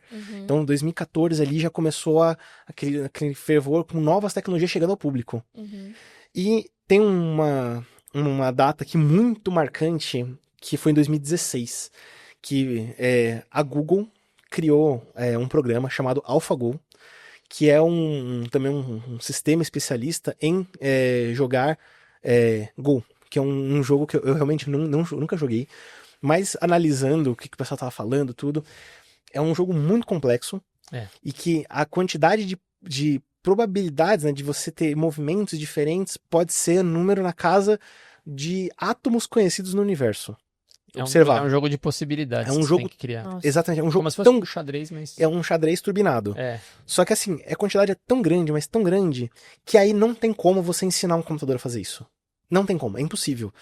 O computador ele tem que aprender a jogar. Porque se ele não aprender a jogar, ele não consegue memorizar tanta possibilidade, então ele nunca vai ser de fato um sistema inteligente. E o AlphaGo, ele ganhou do campeão mundial da época, que era o Lee Sedol, que tem uma história triste por trás até depois, que ele ganhou. E aí ficou comprovado. Não, de fato, o computador não sabia todas as jogadas. O computador, de fato, aprendeu a jogar. E o que foi muito triste? Porque o Lee Sedol, ele, depois que ele perdeu, ele se aposentou. Ele não quis mais, ele falou que a partir dali seria impossível ganhar das máquinas. Só que não foi bem isso, porque depois que aconteceu isso do AlphaGo, o nível dos jogadores aumentou muito. Porque eles começaram a aprender a jogar de formas diferentes, também com o auxílio do AlphaGo e tudo, porque o nível precisava aumentar. Então, ele teve uma visão de, não, as máquinas vão dominar, então eu vou me aposentar porque não dá mais. E os outros jogadores falaram, não, agora é a hora da gente começar a aprender com isso. Então, foi um marco muito grande, porque o campeão mundial achou que era o fim, mas dali pra frente só aumentou o nível dos jogadores. Num jogo super complexo. Legal. E um ano A depois, gente tá chegando mais perto do tá que chegando a gente bem tá hoje. pertinho. É. Ai, até que enfim. E eu acho que um ano depois, Tô 2017, eu me acho sentindo que... muito velho. Não, isso pra você ver, né? Que a gente fala como inteligência artificial como algo novo. E não é. Eu acho que a mensagem que fica de tudo isso é que precisou de muito tempo, muita pesquisa, financiamento e muitas pessoas envolvidas. Inteligência artificial não foi mágica, não foi uma coisa que alguém um dia criou um negócio e falou, nossa, revolucionei o mundo.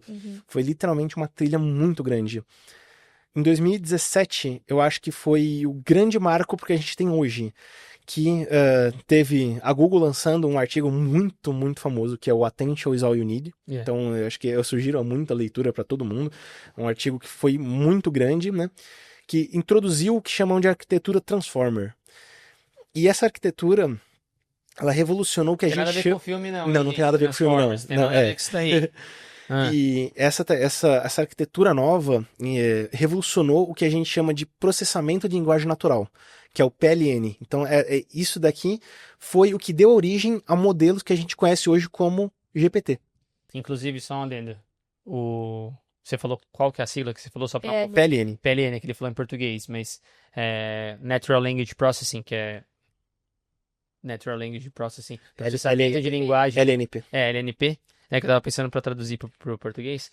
É uma das áreas que eu acho mais fascinante dentro da área da tecnologia hoje, da computação, que vai originar, por exemplo, o que o ChatGPT faz, porque é muito, muito, muito impressionante a capacidade e como a matemática pode pensar em relação à palavra, a texto, que não deixa de ser um código, que se a gente for pensar em escrita e fala, é uma forma de código que a gente se expressa, tanto é que a gente não entende, algumas pessoas entendem, mas aramaico, alguma coisa do tipo. Então, a forma como se pensa e se constrói essas relações dentro do NLP é impressionante. Pode falar, desculpa. E eu acho que é a área que realmente mudou tudo do que a gente tem hoje. Porque em 2017 foi essa nova arquitetura que deu origem ao GPT. Em 2020, o modelo GPT-3 foi lançado. E aí acontece, tipo, toda aquela mudança. Existiram outros modelos antes até, mas 2020 foi quando o GPT ganhou um poder muito grande computacional. Só que ainda não é o ChatGPT, porque o GPT ele é o modelo de inteligência artificial no qual o ChatGPT é baseado. Isso. Então o que é o ChatGPT? O ChatGPT foi criado em 2020 e 2022 como um chatbot, que é a interação homem-máquina de novo. Então lá atrás teve essa primeira interação, só que ainda era baseado no que eles sabiam, na base de dados, num sistema especialistas. Hoje não. Hoje a gente relança o ChatGPT como, de fato, um chatbot que consegue aprender com base em interação no usuário. Então hoje a gente consegue escrever para o ChatGPT, ele consegue criar uma memória e saber, com base nos seus padrões de pesquisa, de busca, ele consegue dar respostas personalizadas para você, porque ele consegue aprender com tudo isso. E acho que foi o grande boom. Então a gente não tá falando, tipo, de muito tempo atrás, em 2022, é super recente. E de lá pra cá, acho que mudou muito, surgiram muitas pesquisas em volta disso.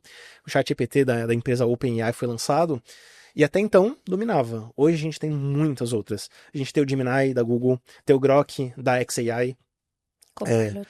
o Copilot. Copilot da Microsoft. Então, Tem Cloud. o Cloud também, que é muito utilizado por programadores, né? Ele é muito especialista na parte de programação.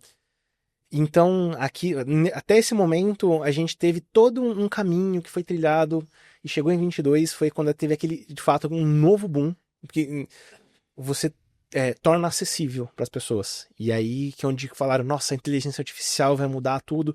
E de fato, está mudando, muitas coisas estão acontecendo. E nós estamos nesse momento agora de muitas empresas estarem entrando na área da inteligência artificial. Muitas das big techs estão entrando junto, estão gerando concorrência, isso é muito legal também, porque você gera concorrência, você fala, opa, então eu preciso melhorar aqui. Não, preciso melhorar aqui. E daqui pra... O GPT, desculpa, é o que eles chamam hoje de aquela inteligência Generativa, não. Como é que chama? GenAI, você tá falando generativa. Isso, eu ia Isso. falar isso lá no final. Isso. Mais pra frente. Então, o ChatGPT ele é de fato uma inteligência generativa, porque ele consegue, com base em uma pergunta, um prompt, alguma coisa, ele consegue gerar resposta. Essa resposta pode ser texto, pode ser agora vídeo, que a gente está vendo muito vídeo aparecendo, muitas imagens gerada por IA.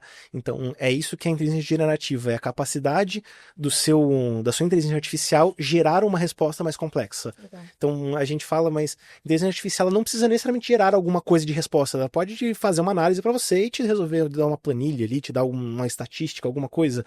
Mas quando a gente fala de gerar grande quantidade de texto, foi aqui que onde começou a surgir aquele diferencial, né? Que chegou para as pessoas começaram a interagir muito com essa inteligência artificial e gerar esses textos, imagens. Agora tá toda a internet inteira, né? A gente vê um monte de vídeo, um monte de coisa. Inclusive, eu acho que esse é o principal motivo. Acho que, olhando, daqui a pouco a gente faz um resumo da jornada total da coisa toda, de evolução. Mas esse é o principal motivo pelo qual hoje a gente entende a inteligência artificial como esse boom bizarro de que Skynet, para quem é mais antigo aí, quem já fez Exterminador do Futuro, por exemplo, que as máquinas vão dominar o mundo, e tem muito dessa discussão, e você sabe que eu fico falando sobre isso em casa também, inclusive, porque o ChatGPT, dentro da tecnologia que ele desenvolveu, ele interage com você pela forma que o nome está falando aqui, ó, generative. Então, ele é capaz de gerar um texto. Não é basicamente o se ou sim ou não, ou sim então, ou vou para esse lado ou não, porque antes ele interagia com você, mas, e aí é interessante dizer que fica claro, exemplo dos chatbots que a gente hoje conversa no WhatsApp, por exemplo, se você vai fazer um exame médico, você tem, ou se você entra num site e conversa com alguém que é um robô no site de alguém.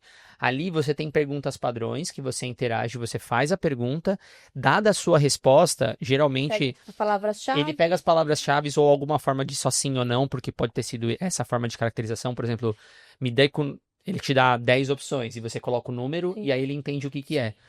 E ele te responde, ele está interagindo com você, vai ter o texto sendo escrito, mas esse texto ele não é gerado. Ele é padrão. Ele é um padrão, porque já foi colocado lá atrás no back-end da coisa toda que a gente falou aqui no começo, e vai ser jogado na sua tela um texto. Agora, o ChatGPT, inclusive, o fato deles construírem, como eles construíram a interface, que a palavra vai aparecendo como se alguém estivesse digitando, faz com que as pessoas entendam ou pensem que ela está interagindo com uma máquina de uma forma que é um ser. De uma forma humana. Porque gerou isso. E assim, de fato a tecnologia é essa mesmo, porque eles são capazes de gerar palavras. Né? A gente pode falar um pouco mais, para não estender muito o episódio lá pra frente, mas eles são capazes de gerar palavras, né? Do modo como foi construído o algoritmo por trás, ele sempre adivinha qual é a próxima palavra que você quer. Em teoria, ele está completando uma frase. Na verdade, basicamente, bem sendo bem sucinto, toda frase que ele gera é porque ele está completando uma frase que seria a resposta da sua pergunta. Então, ele está completando essa frase para você. Mas a capacidade dele gerar faz você ter aquela visão, uau, ele me deu a informação, sabe? Então, é isso que faz, por isso que é generativa. E eu acho que fez o boom da tecnologia da inteligência artificial ser o que ela está agora, de, inteligência artificial vai acabar com o mundo, vai resolver todos os nossos problemas, é porque é isso, tem esse apelo, essa visão do ChatGPT que jogou na nossa cara textos e uma interação que antes a gente nunca teve, sabe? Pode falar, desculpa, você ia falar alguma coisa. Não, isso é uma coisa muito interessante, né? Que assim, a gente tá sendo bem simplistas quando a gente tá falando de que ele gera um texto assim que ele é muito mais por trás disso, né? Quando a gente entra a fundo em redes neurais, em deep learning, são muitas, literalmente, camadas que passam, literalmente, porque a gente tá o falando, Leandro vai colocar aqui pra você. A gente tá falando literalmente várias camadas, que são vários cálculos matemáticos e um monte de coisa que vai gerar a sua resposta final. Então, esses modelos, eles são treinados. Então, não é que alguém escreveu um código e pronto, tá ali, inteligência artificial. Não. Claro, é escrito um código, é escrito toda uma estrutura para essa inteligência artificial, com vários modelos de inteligência artificiais, né, várias tecnologias envolvidas, e isso aliado a um banco de dados muito grande. É feito um treinamento para que essa inteligência artificial, com base nos dados que foram apresentados para ela consiga gerar essa resposta. Então, é um processo muito grande, muito demorado. A gente falou hoje em dia, né, consome muita energia. Existem data centers que o único data center especializado em inteligência artificial consegue consumir em algumas horas energia de semanas de uma cidade De uma inteira. cidade inteira. É. Então, Tanto é que é por isso que hoje, politicamente falando, existe uma guerra absurda de quem vai ser o próximo a conquistar ou encontrar uma nova fonte de energia. Não é só para pôr a luz ou a energia nas nossas casas, porque a energia está acabando. Não, é porque dado a tecnologia para onde a gente está indo, se a gente não tiver uma fonte de energia melhor do que essa que a gente tem hoje, não vai dar para evoluir, sabe? Isso. Ou a gente vai ter um caos, ou vai ter algum tipo de problema, que inclusive entra na Mas o discussão do inverno. Exatamente. E- Uma das limitações do próximo inverno é essa, por exemplo. Era exatamente isso que eu queria puxar de gancho, né? A inteligência artificial hoje, ela tá muito avançada, tem mais aonde crescer, mas a gente está num certo limiar, justamente tecnológico, de energia também. Então, a critério de comparação, nós temos nossos computadores têm, por exemplo, uma placa de vídeo. Essa placa de vídeo ela é responsável por fazer cálculos matemáticos, é basicamente isso.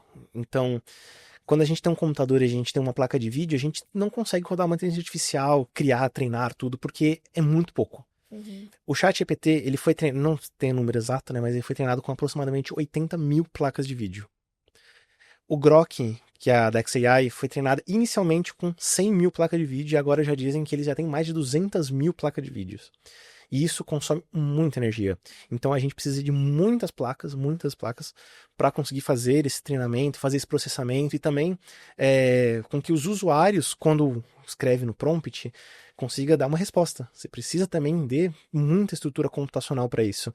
Então a gente está num certo limite ali. A gente não consegue ir muito mais para frente com o que a gente tem agora. Claro, a gente vai crescendo, vai desenvolvendo, vai melhorando, otimizando, mas a gente está num certo limite.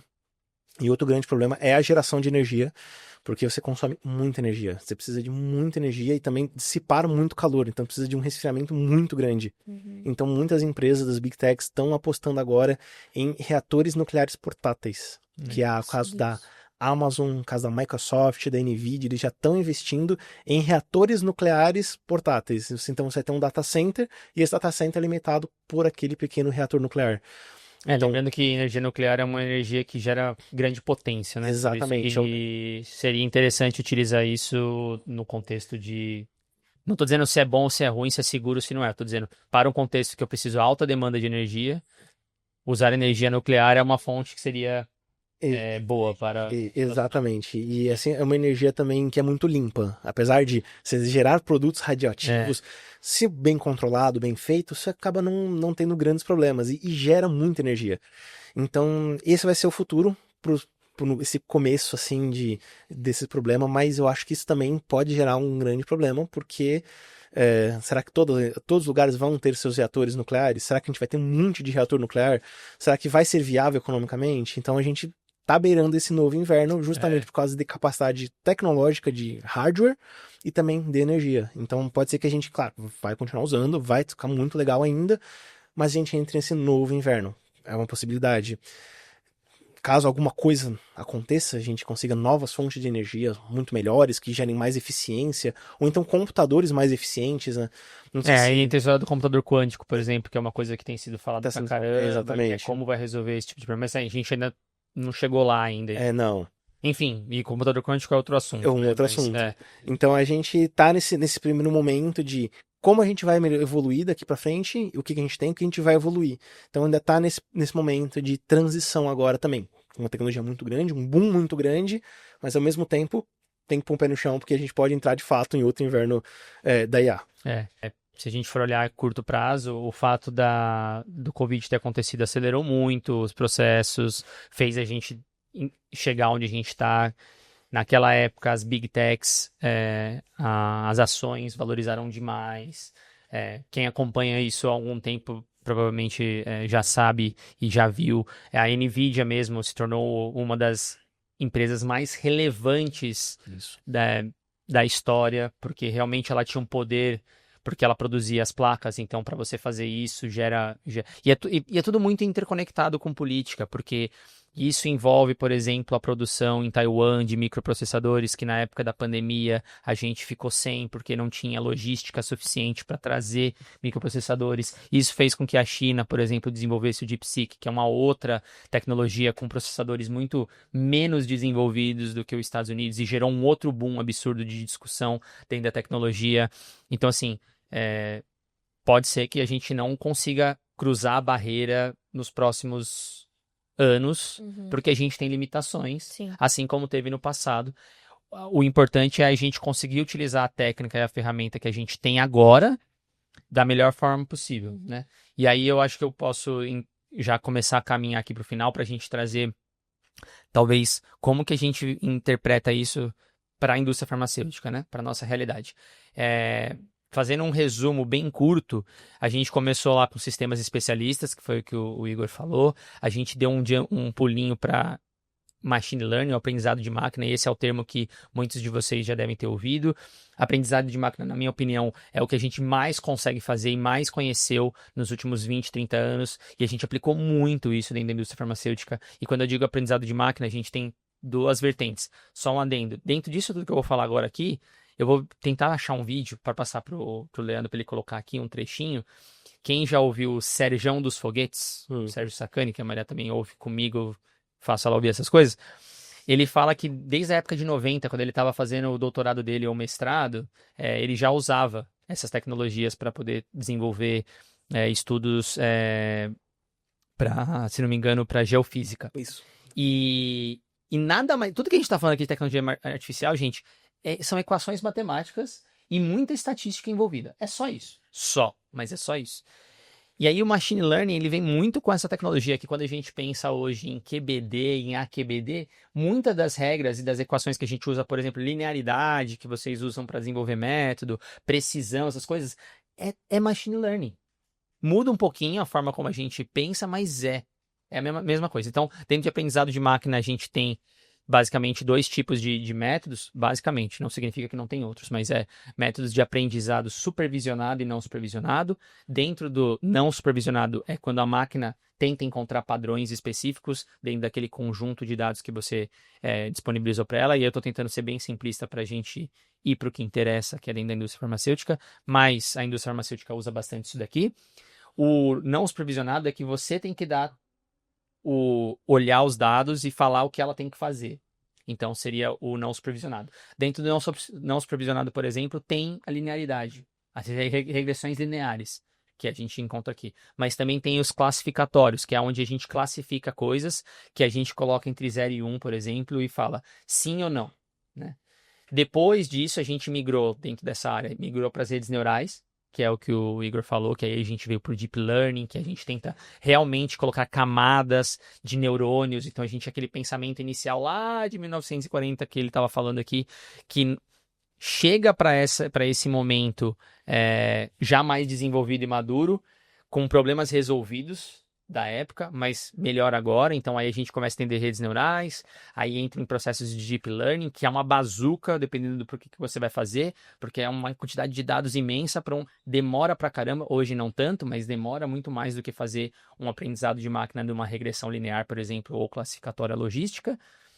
E aí você chega do machine learning, do deep learning, através do deep learning que a gente consegue hoje trabalhar com imagens, trabalhar com som, trabalhar com texto, a gente migra para o LLM, que é esse que você falou das Large Language Models, que são as generativas.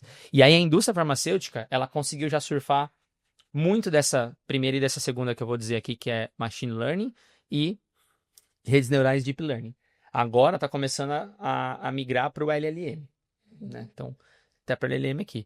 Essas primeiras partes aqui, na minha experiência, eu trabalhei muito. O Igor explicou, eu tô tentando não falar Igor. O Igor explicou aqui para vocês a experiência dele e tudo mais com Python. Eu comecei a trabalhar com Python na época do doutorado também por causa de proteínas, para poder fazer modelagem de proteína, ou seja, supor estruturas proteicas de proteínas que ainda não haviam sido descobertas. Então, para a área de drug discovery, por exemplo, é uma área que a indústria farmacêutica já vem usando isso há muito tempo. Eu acho que em 2020 foi o primeiro produto, se não me engano, foi o primeiro paper que descobriu 100% com inteligência artificial uma nova molécula que não havia sido descoberta, e é um paper que foi publicado na Nature, se não me engano. Então, ela vem fazendo isso há muito tempo. Só que agora, com essas novas aplicações, com as novas tecnologias, com aquilo que o Igor falou sobre Deep Learning e NLP, agora é uma outra área que a gente consegue trabalhar com texto. Implementar processos de automação, implementar processos de texto. Então, eu ia perguntar para você, no seu ponto de vista, quais são as áreas que hoje mais se beneficiam com toda essa tecnologia que a gente falou e esse resumão que a gente falou. Lembrando, gente, esse episódio não era episódio para a gente necessariamente falar especificamente de alguma técnica.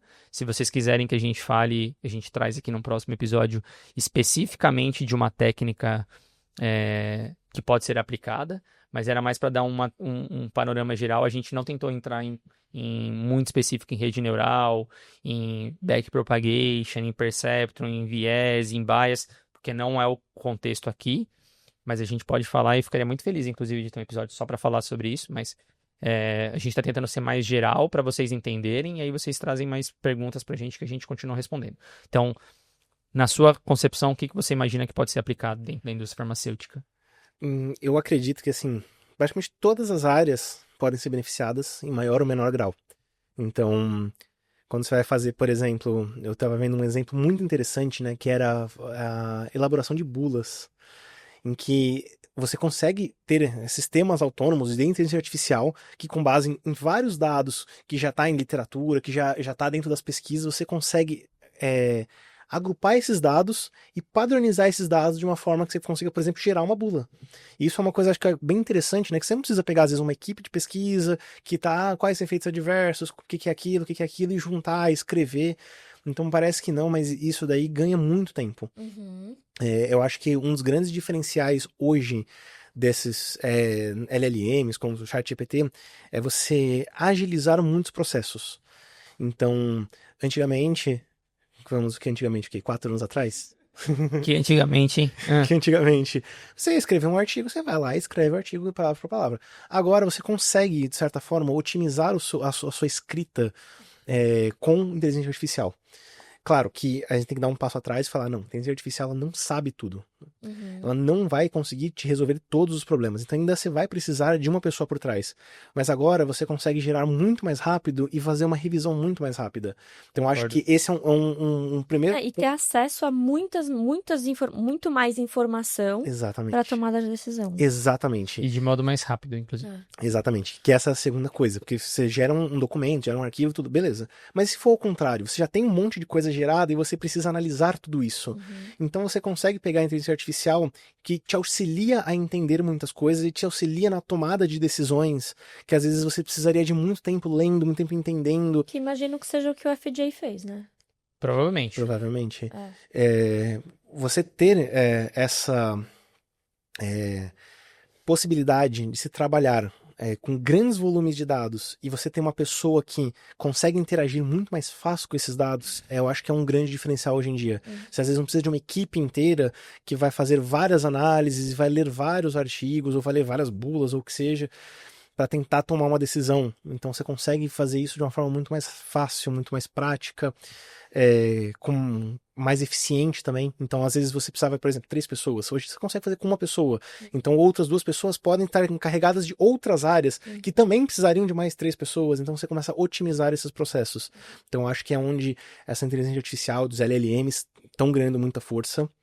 Outra coisa, acho que bem interessante, é que com essas inteligências artificiais que a gente pode usar, a gente pode também usar em muitos contextos, por exemplo, de classificação de risco também, gerenciamento de alguns dossiês. Então, você tem informações que são padronizadas agora, com base nessas novas informações que chegam, você consegue usar inteligência artificial também para tentar ajustar essas novas classificações. Então, a inteligência artificial ela também vai estar relacionada nessa área de a parte de auxiliar nas pesquisas, auxiliar nos estudos e também auxiliar nas novas regulamentações. Total. Então, acho que é onde ela está brilhando hoje. No futuro a gente também não sabe, né? Mas quem sabe a gente consiga fazer muito mais. Mas por enquanto, o que a gente está tendo está auxiliando muito no desenvolvimento de novas técnicas, no desenvolvimento de novos padrões, agilizando muitos processos. Então acho que é onde está sendo um grande diferencial atualmente na indústria. Meu ponto de vista eu acho que dentro da área, por exemplo, de pesquisa clínica, vai ser muito útil, porque são muitos dados gerados. Hoje já se usa, tem muita coisa na área de pesquisa clínica automatizada e tratamento de dados, mas eu acho que vai ser realmente um diferencial que pode ajudar muito no modo como a interpretação ela está sendo feita. Eu acho que também pode ser muito útil no contexto regulatório, mas depois eu vou falar que tem problemas com isso também, é a próxima etapa aqui da discussão, mas eu acho que para decisões regulatórias vai ser muito interessante, não necessariamente porque vai ser melhores predições, porque eu acho que a predição ela já é boa do modo como ela é feita hoje em dia, algumas predições e alguns eventos, mas a eficiência, como o Igor falou, de tratar informação. E quando eu quero dizer tratar informação, eu quero trazer um exemplo que a gente já falou aqui algumas vezes, que são os AOPs, os Adverse Outcome Pathways, que a gente já falou sobre isso, e que a gente não fez nenhum episódio específico sobre isso, mas, na verdade, não lembro agora, mas nada mais é que a gente interpretar um endpoint específico, então um exemplo de carcinogenicidade aqui, e a gente tem o trigger, que é o que vai ser disparado, o que vai disparar aquele efeito para gerar carcinogênese, a carcinogenicidade, e a gente tem vários eventos chaves ao longo do processo. E aí quando eu estou dizendo efeitos chaves, eventos chaves, é realmente interação proteína-proteína, é segundo mensageiro com a proteína e assim por diante. Tudo isso é espalhado na literatura de uma forma muito complexa, muito grande, de formas... E hoje em dia, como ela é feita, vários pesquisadores estudam, pesquisam, tratam o dado, unificam em banco de dados e tudo mais. Existem formas mais eficientes, ou vai existir formas mais eficientes de capturar essa relação, porque agora eu entendo e interpreto o texto. Então, isso vai ser um ganho absurdo com a informação que já tem, mas tem um problema também com isso, que são os dados lixo e os dados que não são lixo, e a forma como isso é trabalhado. A gente vai falar isso depois na frente, no futuro. Então eu também vejo um grande potencial na parte regulatória. Na parte de drug discovery, assim, não preciso nem dizer que já acontece e realmente é impressionante à medida que vai evoluindo a nossa capacidade computacional. Eu acho que à medida que a gente evolui a capacidade computacional, a gente vê mais coisas na área de drug discovery. Por exemplo, a Google fez o AlphaFolding, quem já ouviu falar sobre isso aí, ajudou a desenvolver todos os algoritmos ali para poder interpretar proteínas ou a estrutura 3D das proteínas que antes a gente não conseguia por incertezas de posições, que antes é uma questão muito probabilística e antes era muito dependente da pessoa que estava interpretando os dados. Hoje já existe um computador que pode te dizer qual seria a melhor orientação para um resíduo específico quando eu não encontro densidade atômica na minha análise de raio-x para poder interpretar. Então, assim, grandes coisas em relação a isso. E acho que mais, e também o uso dos dados que a gente já tem, Total. né? Então, assim, a gente já tem muito dado, muito dado. O que a gente faz com isso, né? Por isso que a gente fala também bastante do quão preciosos são os dados hoje em dia. E o tamanho do cuidado que se precisa ter com os dados, porque é a base de dados das suas ferramentas, ou enfim, do que você tem para que você possa organizar e tomar uma decisão, é crucial, né? Para você gerar os modelos, né? A gente já fala sobre isso muito aqui internamente, mas só para ter uma noção, de certa forma, quase todas as inteligências artificiais que tem hoje no mercado, que o Igor falou, que é ChatGPT, DeepSeek, Gemini, tal, todas elas vasculham a internet de modo geral, e aí todas as bases de dados vêm. Só que o trabalho que se tem para poder limpar o que é tranqueira e o que não dá muito trabalho. Se não me engano, leva 2 anos para você pegar 1 ano de pesquisa, 1 ano de rascunho e separar o que é bom e o que é ruim. E todas as inteligências artificiais, se não me engano, estão até 2023 só. Elas ainda não avançaram. E elas não. E é isso também, né? Elas vão pegar tudo, logo ainda cabe a gente julgar o. Não, e aí a gente não falou sobre isso, mas existem alucinações que acontecem. A gente vai falar um pouquinho no final aqui sobre os riscos, né? Mas o que eu queria dizer o ChatGPT que a gente usa hoje de 25, ele conseguiu tratar dados de até 23. Aí o de 24 e 25, quando a gente pensa, não, mas se você perguntar para ele sobre uma coisa que saiu ontem, ele encontra. Mas é porque ele provavelmente pegou o site atual e analisou o texto atual e só te trouxe informação que ele viu lá. Aquilo não está necessariamente no banco de dados e que ele tratou internamente para gerar o modelo dele, porque são coisas diferentes. Uma coisa é eu só ir buscar informação e te trazer, a outra coisa é essas informações foram utilizadas dentro do meu banco de dados, que eu aprendi textos com ela. Então, uma outra área que eu acho que vai ser super importante é CTD, acho que vai ser muito útil, que também acaba sendo regulatório, né? Até para evoluir para... Que já era uma coisa sendo discutida no passado, que Não, deveria... que tem É que eu acho que uma vez que você organiza a informação, você consegue tratar ela. Inclusive, a gente tem episódio de CTD aqui, o Leandro vai colocar, eu não pedi nenhuma vez pro Leandro colocar a caixinha aqui hoje, o Leandro vai colocar uma caixinha aqui, que a gente já falou sobre isso em CTD.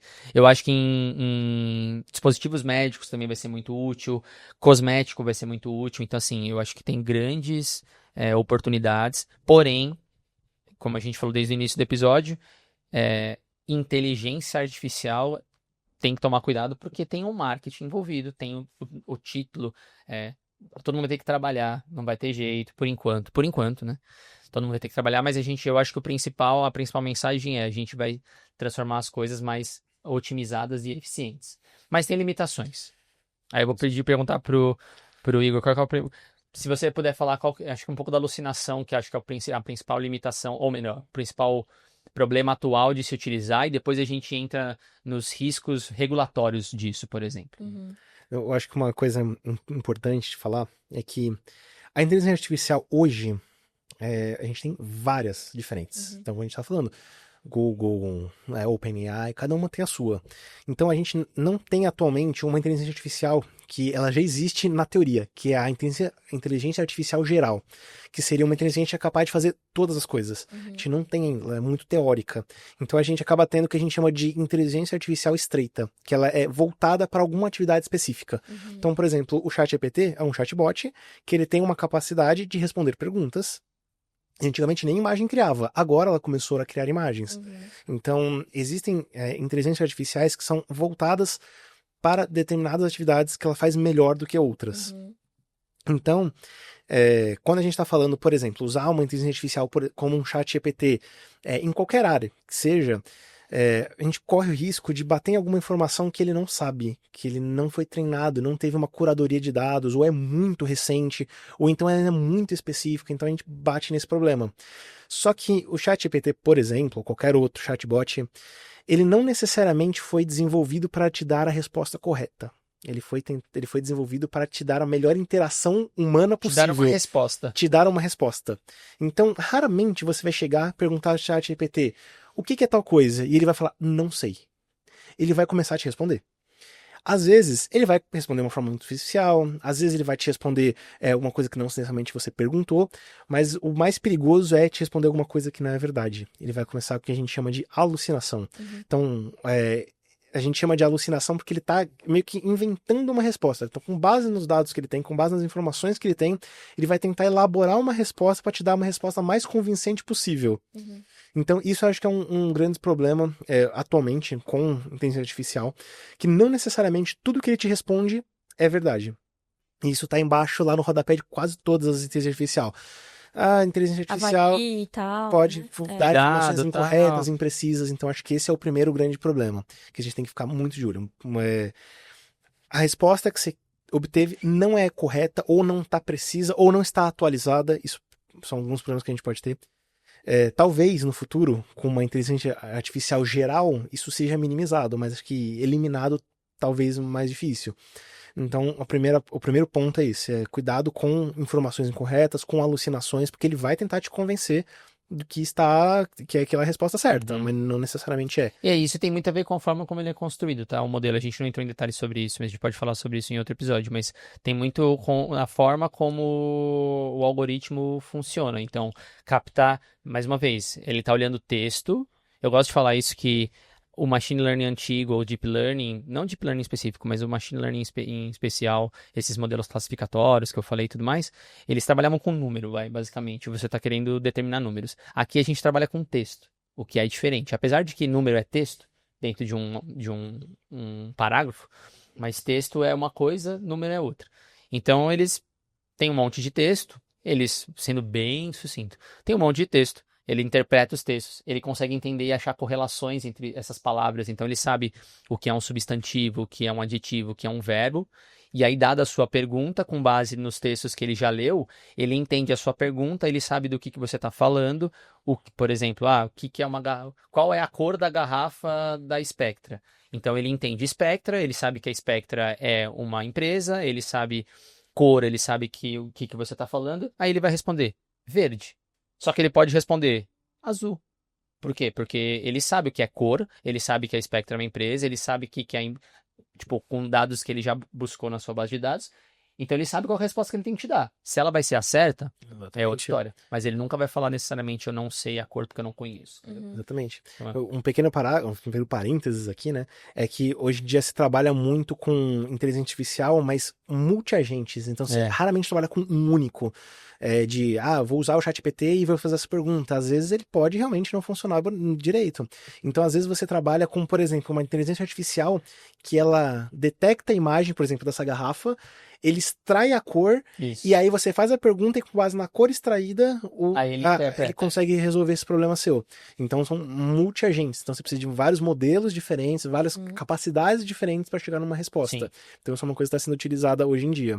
Sim. E aí eu acho que entra também num dos pilares mais importantes que a gente tem atualmente, que é a privacidade e sigilo de dados.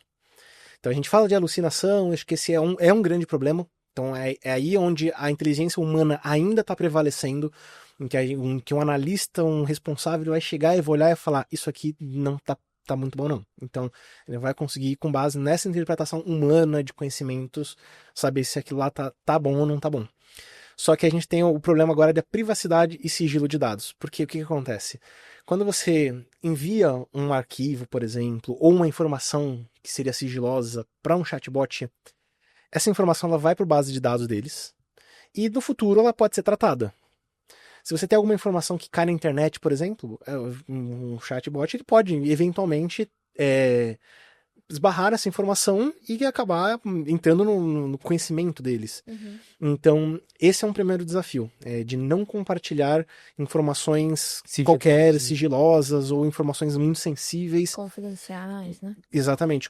Informações às vezes, de clientes ou de substâncias ou de marcas registradas, alguma coisa registrada, porque isso daí pode fazer parte da base de treinamento futura deles. Não necessariamente que isso vá ser, porque precisa ter feito uma curadoria, mas existe uma chance desse dado entrar lá. Sim. Em algum lugar. Então, acho que a privacidade e segurança de dados é um dos pilares atualmente da inteligência artificial. Então, existe uma polêmica recente de que uma inteligência artificial foi treinada com milhares de livros que tinham direito autoral. A Meta fez isso. Exatamente, foi a Meta. E ficou nesse problema. Tá, mas eles poderiam treinar com esses dados? Até onde vai o limite legal disso? O limite a gente ético? não tem regulação, né? Regulamentação sobre isso ainda. Exatamente. Então, é isso que o FDA quer colocar no draft. Que Exato. no começo. Exatamente. Então, esse é um ponto, acho que, bem crucial de discussão que está tendo, de até onde a sua propriedade intelectual vai e você pode usar uma inteligência artificial para alguma informação. Então, esse primeiro momento é que a gente está tendo essa conversa de sigilo e privacidade e como a gente pode evitar grandes problemas com isso. Não inserindo, não colocando como input de dados para a inteligência artificial informações sigilosas. Dá para fazer isso. Eu acho que o grande ponto você consegue fazer isso, só que não é de qualquer forma. Você não pode abrir o ChatGPT ou qualquer um deles, colocar uma informação lá, porque pode dar problema. Tem que tomar muito cuidado com isso. Né? Exatamente. Acho que a mensagem. Né? Exatamente. Então você pode criar algumas ferramentas locais, ou você pode você ter o seu próprio servidor que roda uma inteligência artificial. Você pode ter, por exemplo, ambientes empresariais que muitas empresas fornecem. O ChatGPT tem uma delas, por exemplo, que você pode ter um ambiente empresarial que lá os dados são totalmente restritos ali. Você pode receber atualizações do ChatGPT que vem de fora, mas nunca essa informação vai sair ao contrário. Então, sempre tomar muito cuidado. Exatamente. Sempre tomar muito cuidado com como você interage com os dados com a inteligência artificial. para não ter nenhuma exposição de nomes de que não poderiam, rotas, qualquer coisa. Eu acho que tipo. a principal mensagem nesse caso com a segurança de dados é estar muito ciente da ferramenta que você está usando e ler os pormenores. Por isso que eu sempre falo pro Igor, vê aí se a gente consegue utilizar isso aqui, porque se for ambiente que a gente vai mandar coisa pro servidor, não dá. E aí ele sempre vai atrás informar isso. Então, não necessariamente uma boa prática tome sempre cuidado com o tipo de informação que você coloca na inteligência artificial, independente da que você esteja usando. Todas. Mas é possível usar sim, com algumas aspas, dado que você tem confiança, ou que você confia E se você na for ferramenta usar, que você está se você utilizando. for usar, você certifique que ela Isso, tem isso. segurança de Certifique dados. se está segurança de dados, certifique se isso é armazenado ou não, certifique se em algum lugar, certifique se isso está indo para uma cloud específica que vai sair, que é um servidor que vai sair do seu controle, se vai ficar armazenado, por quanto tempo vai ficar armazenado. Então, certifique-se disso para você ter garantia de que você pode colocar algum tipo de informação muito sigilosa. Inclusive, se a gente está falando de indústria farmacêutica, tem muita informação sigilosa que é um problemaço, né? Mas, enfim, pode prosseguir, desculpa. E eu acho que o que fica um pouco de lição disso daqui também é que a inteligência artificial, muitas pessoas falam, né, que não, ela veio para mudar o mundo. Empregos vão ser destruídos, as pessoas vão mudar as formas, e isso pode até acontecer, isso não é impossível. Porém, atualmente não. Atualmente a inteligência artificial ela entra como um agente que vai te auxiliar nisso. Então, existem empresas que já estão utilizando muita inteligência artificial, que, teve um corte de funcionários na Microsoft, na Google. Por quê? Porque eles estão otimizando processos. Então, isso não quer dizer que não tem especialistas na área. E acho que o ponto maior aqui né, a Spectra usa muito inteligência artificial, mas a gente tem muitos especialistas. Então, ao mesmo tempo que a inteligência artificial está gerando alguma coisa, existem muitas pessoas por trás que garantem que aquelas coisas estão acontecendo da forma correta. Tudo é revisado, tudo é garantido com segurança. E eu acho que esse é o grande ponto. O risco do uso de inteligência artificial sem uma revisão ou uma supervisão humana. Por mais que seja muito autônomo... Humana especializada. Humana especializada, exatamente. Por mais que seja muito autônomo, ela não é 100% livre para ter a autonomia que for necessária. Ela vai auxiliar os especialistas. Então, acho que essa é a grande lição aqui, que a inteligência artificial não é mágica. Ela surgiu lá atrás, demorou para ser evoluída, e no momento que chegou hoje, ela chegou num estágio em que a gente pode contar muito com ela, mas não confiar totalmente nela. Ainda existem grandes evoluções para serem feitas, mas atualmente a gente está nesse cenário de conseguir usar para otimizar muitas coisas, e também facilitar muitos processos e até desenvolver mais estruturas de IA e tudo mais. Só que ainda precisa do humano por trás, para garantir que não teve alucinação, para garantir que não teve problema com dados sigilosos. Então sempre tem um humano atrás disso. Muito bom. Ótimo. Só antes da gente encerrar, muito rápido aqui, porque nosso tempo está esticando bastante, tem só mais dois aspectos que eu vou citar bem brevemente para a gente falar, principalmente no contexto regulatório, que são dois grandes desafios que estão nos guias ali no draft, que é transparência de dados, então transparência de como os algoritmos funcionam, e esse é o motivo pelo qual o sistema especialista sempre foi implementado. Então hoje, por exemplo, se a gente fala do Derek e do Sara, eles são sistemas especialistas e experts, porque são uma série de CIS, e é fácil da agência, por exemplo, checar e avaliar isso, né, dentro daquele critério que a gente já falou sobre ser validado pela OECD e tudo mais. Então, sistemas especialistas são mais fáceis de serem validados. Sistemas de deep learning são sistemas que alguns pesquisadores, inclusive, mencionam como black box, porque é muito complexo de entender. Então, é difícil de você checar e saber se está fazendo certo ou não. E isso nos leva para o segundo problema que eu falei, que é um outro desafio regulatório, que a gente pode falar mais sobre isso, que é a reprodutibilidade. Se eu não consigo entender como funciona, talvez o que o Igor faça me dê uns resultados diferentes do que eu faço e obviamente vão ser diferentes, porque os programas pensam de formas diferentes, né? Todos os programas que a gente utiliza hoje de predição, eles pensam diferentes, porque eles têm processos e algoritmos diferentes. Mas dentro de uma lógica do que está dentro do domínio, tem muita semelhança. Se a gente desenvolve processos dessa forma, como o black box, que eu estou falando, que a gente não entende necessariamente, e eu não estou dizendo agente pessoas que estão trabalhando com isso. Eu tô dizendo, os próprios Os reguladores, os seres né? humanos não conseguem entender como Não, e os funciona. reguladores, quem precisa avaliar, Também. checar, Mas conferir. os seres humanos não conseguem entender porque a inteligência artificial ela pensa em mais de três divisões e níveis aqui. Ela pensa em 4 graus, 5 graus, 6 graus de percepção que a gente não tem, dimensões que a gente não tem essa realidade. Então, dado que a gente não consegue entender 100% do que está fazendo, a gente não consegue reproduzir. Uhum. Então, são 2 grandes desafios que a gente vai ter que tomar muito cuidado ainda, que as agências regulatórias estão pensando sobre isso. O draft do FDA, como eu falei, é um exemplo disso e que a gente tem que tomar muito cuidado conforme a gente utiliza e cria os próprios modelos. E a gente vai falar mais sobre isso em outros episódios, porque a gente já tem episódio pronto para falar sobre isso. Mas então seriam esses 3 que eu acho que são os principais que o Igor falou. Reprodutibilidade, transparência e segurança de dados, tá? Então, tenham bastante isso em mente. Ufa, terminamos. Leandro, terminamos. O Leandro já estava aqui desesperado também. Overview, né? Foi só um overview. Parte 1. Parte 1, Se vocês quiserem que a gente fale mais sobre É mal de Igor, viu? Os Igors aqui, eles querem ficar fazendo parte 1, parte 2, parte 3, mas a gente adora. só a introdução. Se vocês quiserem falar mais sobre isso, não se esqueçam, deixem os comentários, tragam mais informação. Igor, muito bom. Eu achei que a gente não ia demorar Obrigada. tanto tempo, mas se deixasse, a gente falava mais 2 horas sobre isso daí. Muito bom. A gente fala mais 5 horas, 6 horas. Porque inteligência artificial a gente tá muito no começo, então tem muita coisa pra se falar. É Legal. verdade, Tem é bastante verdade. coisa legal Muita ainda coisa pra pra fazer. contar. Muito Então, mais uma vez, obrigado. Agradeço. Maria também. Galera, não se esqueçam, se inscrevam nas nossas redes sociais, se inscrevam no canal da Spectra, tanto no YouTube quanto no Spotify. Aguardem que no blog vai ter um conteúdo sobre isso. A Igor vai fazer esse conteúdo aí para poder Tá na compartilhar pra galera. Agora tá prometido, vai ter que fazer. Perdido, já tá. Então não se esqueçam, deixem seus comentários, se inscrevam no canal, ative o sininho para vocês saberem quando vocês estão recebendo, quando a gente publica coisa nova.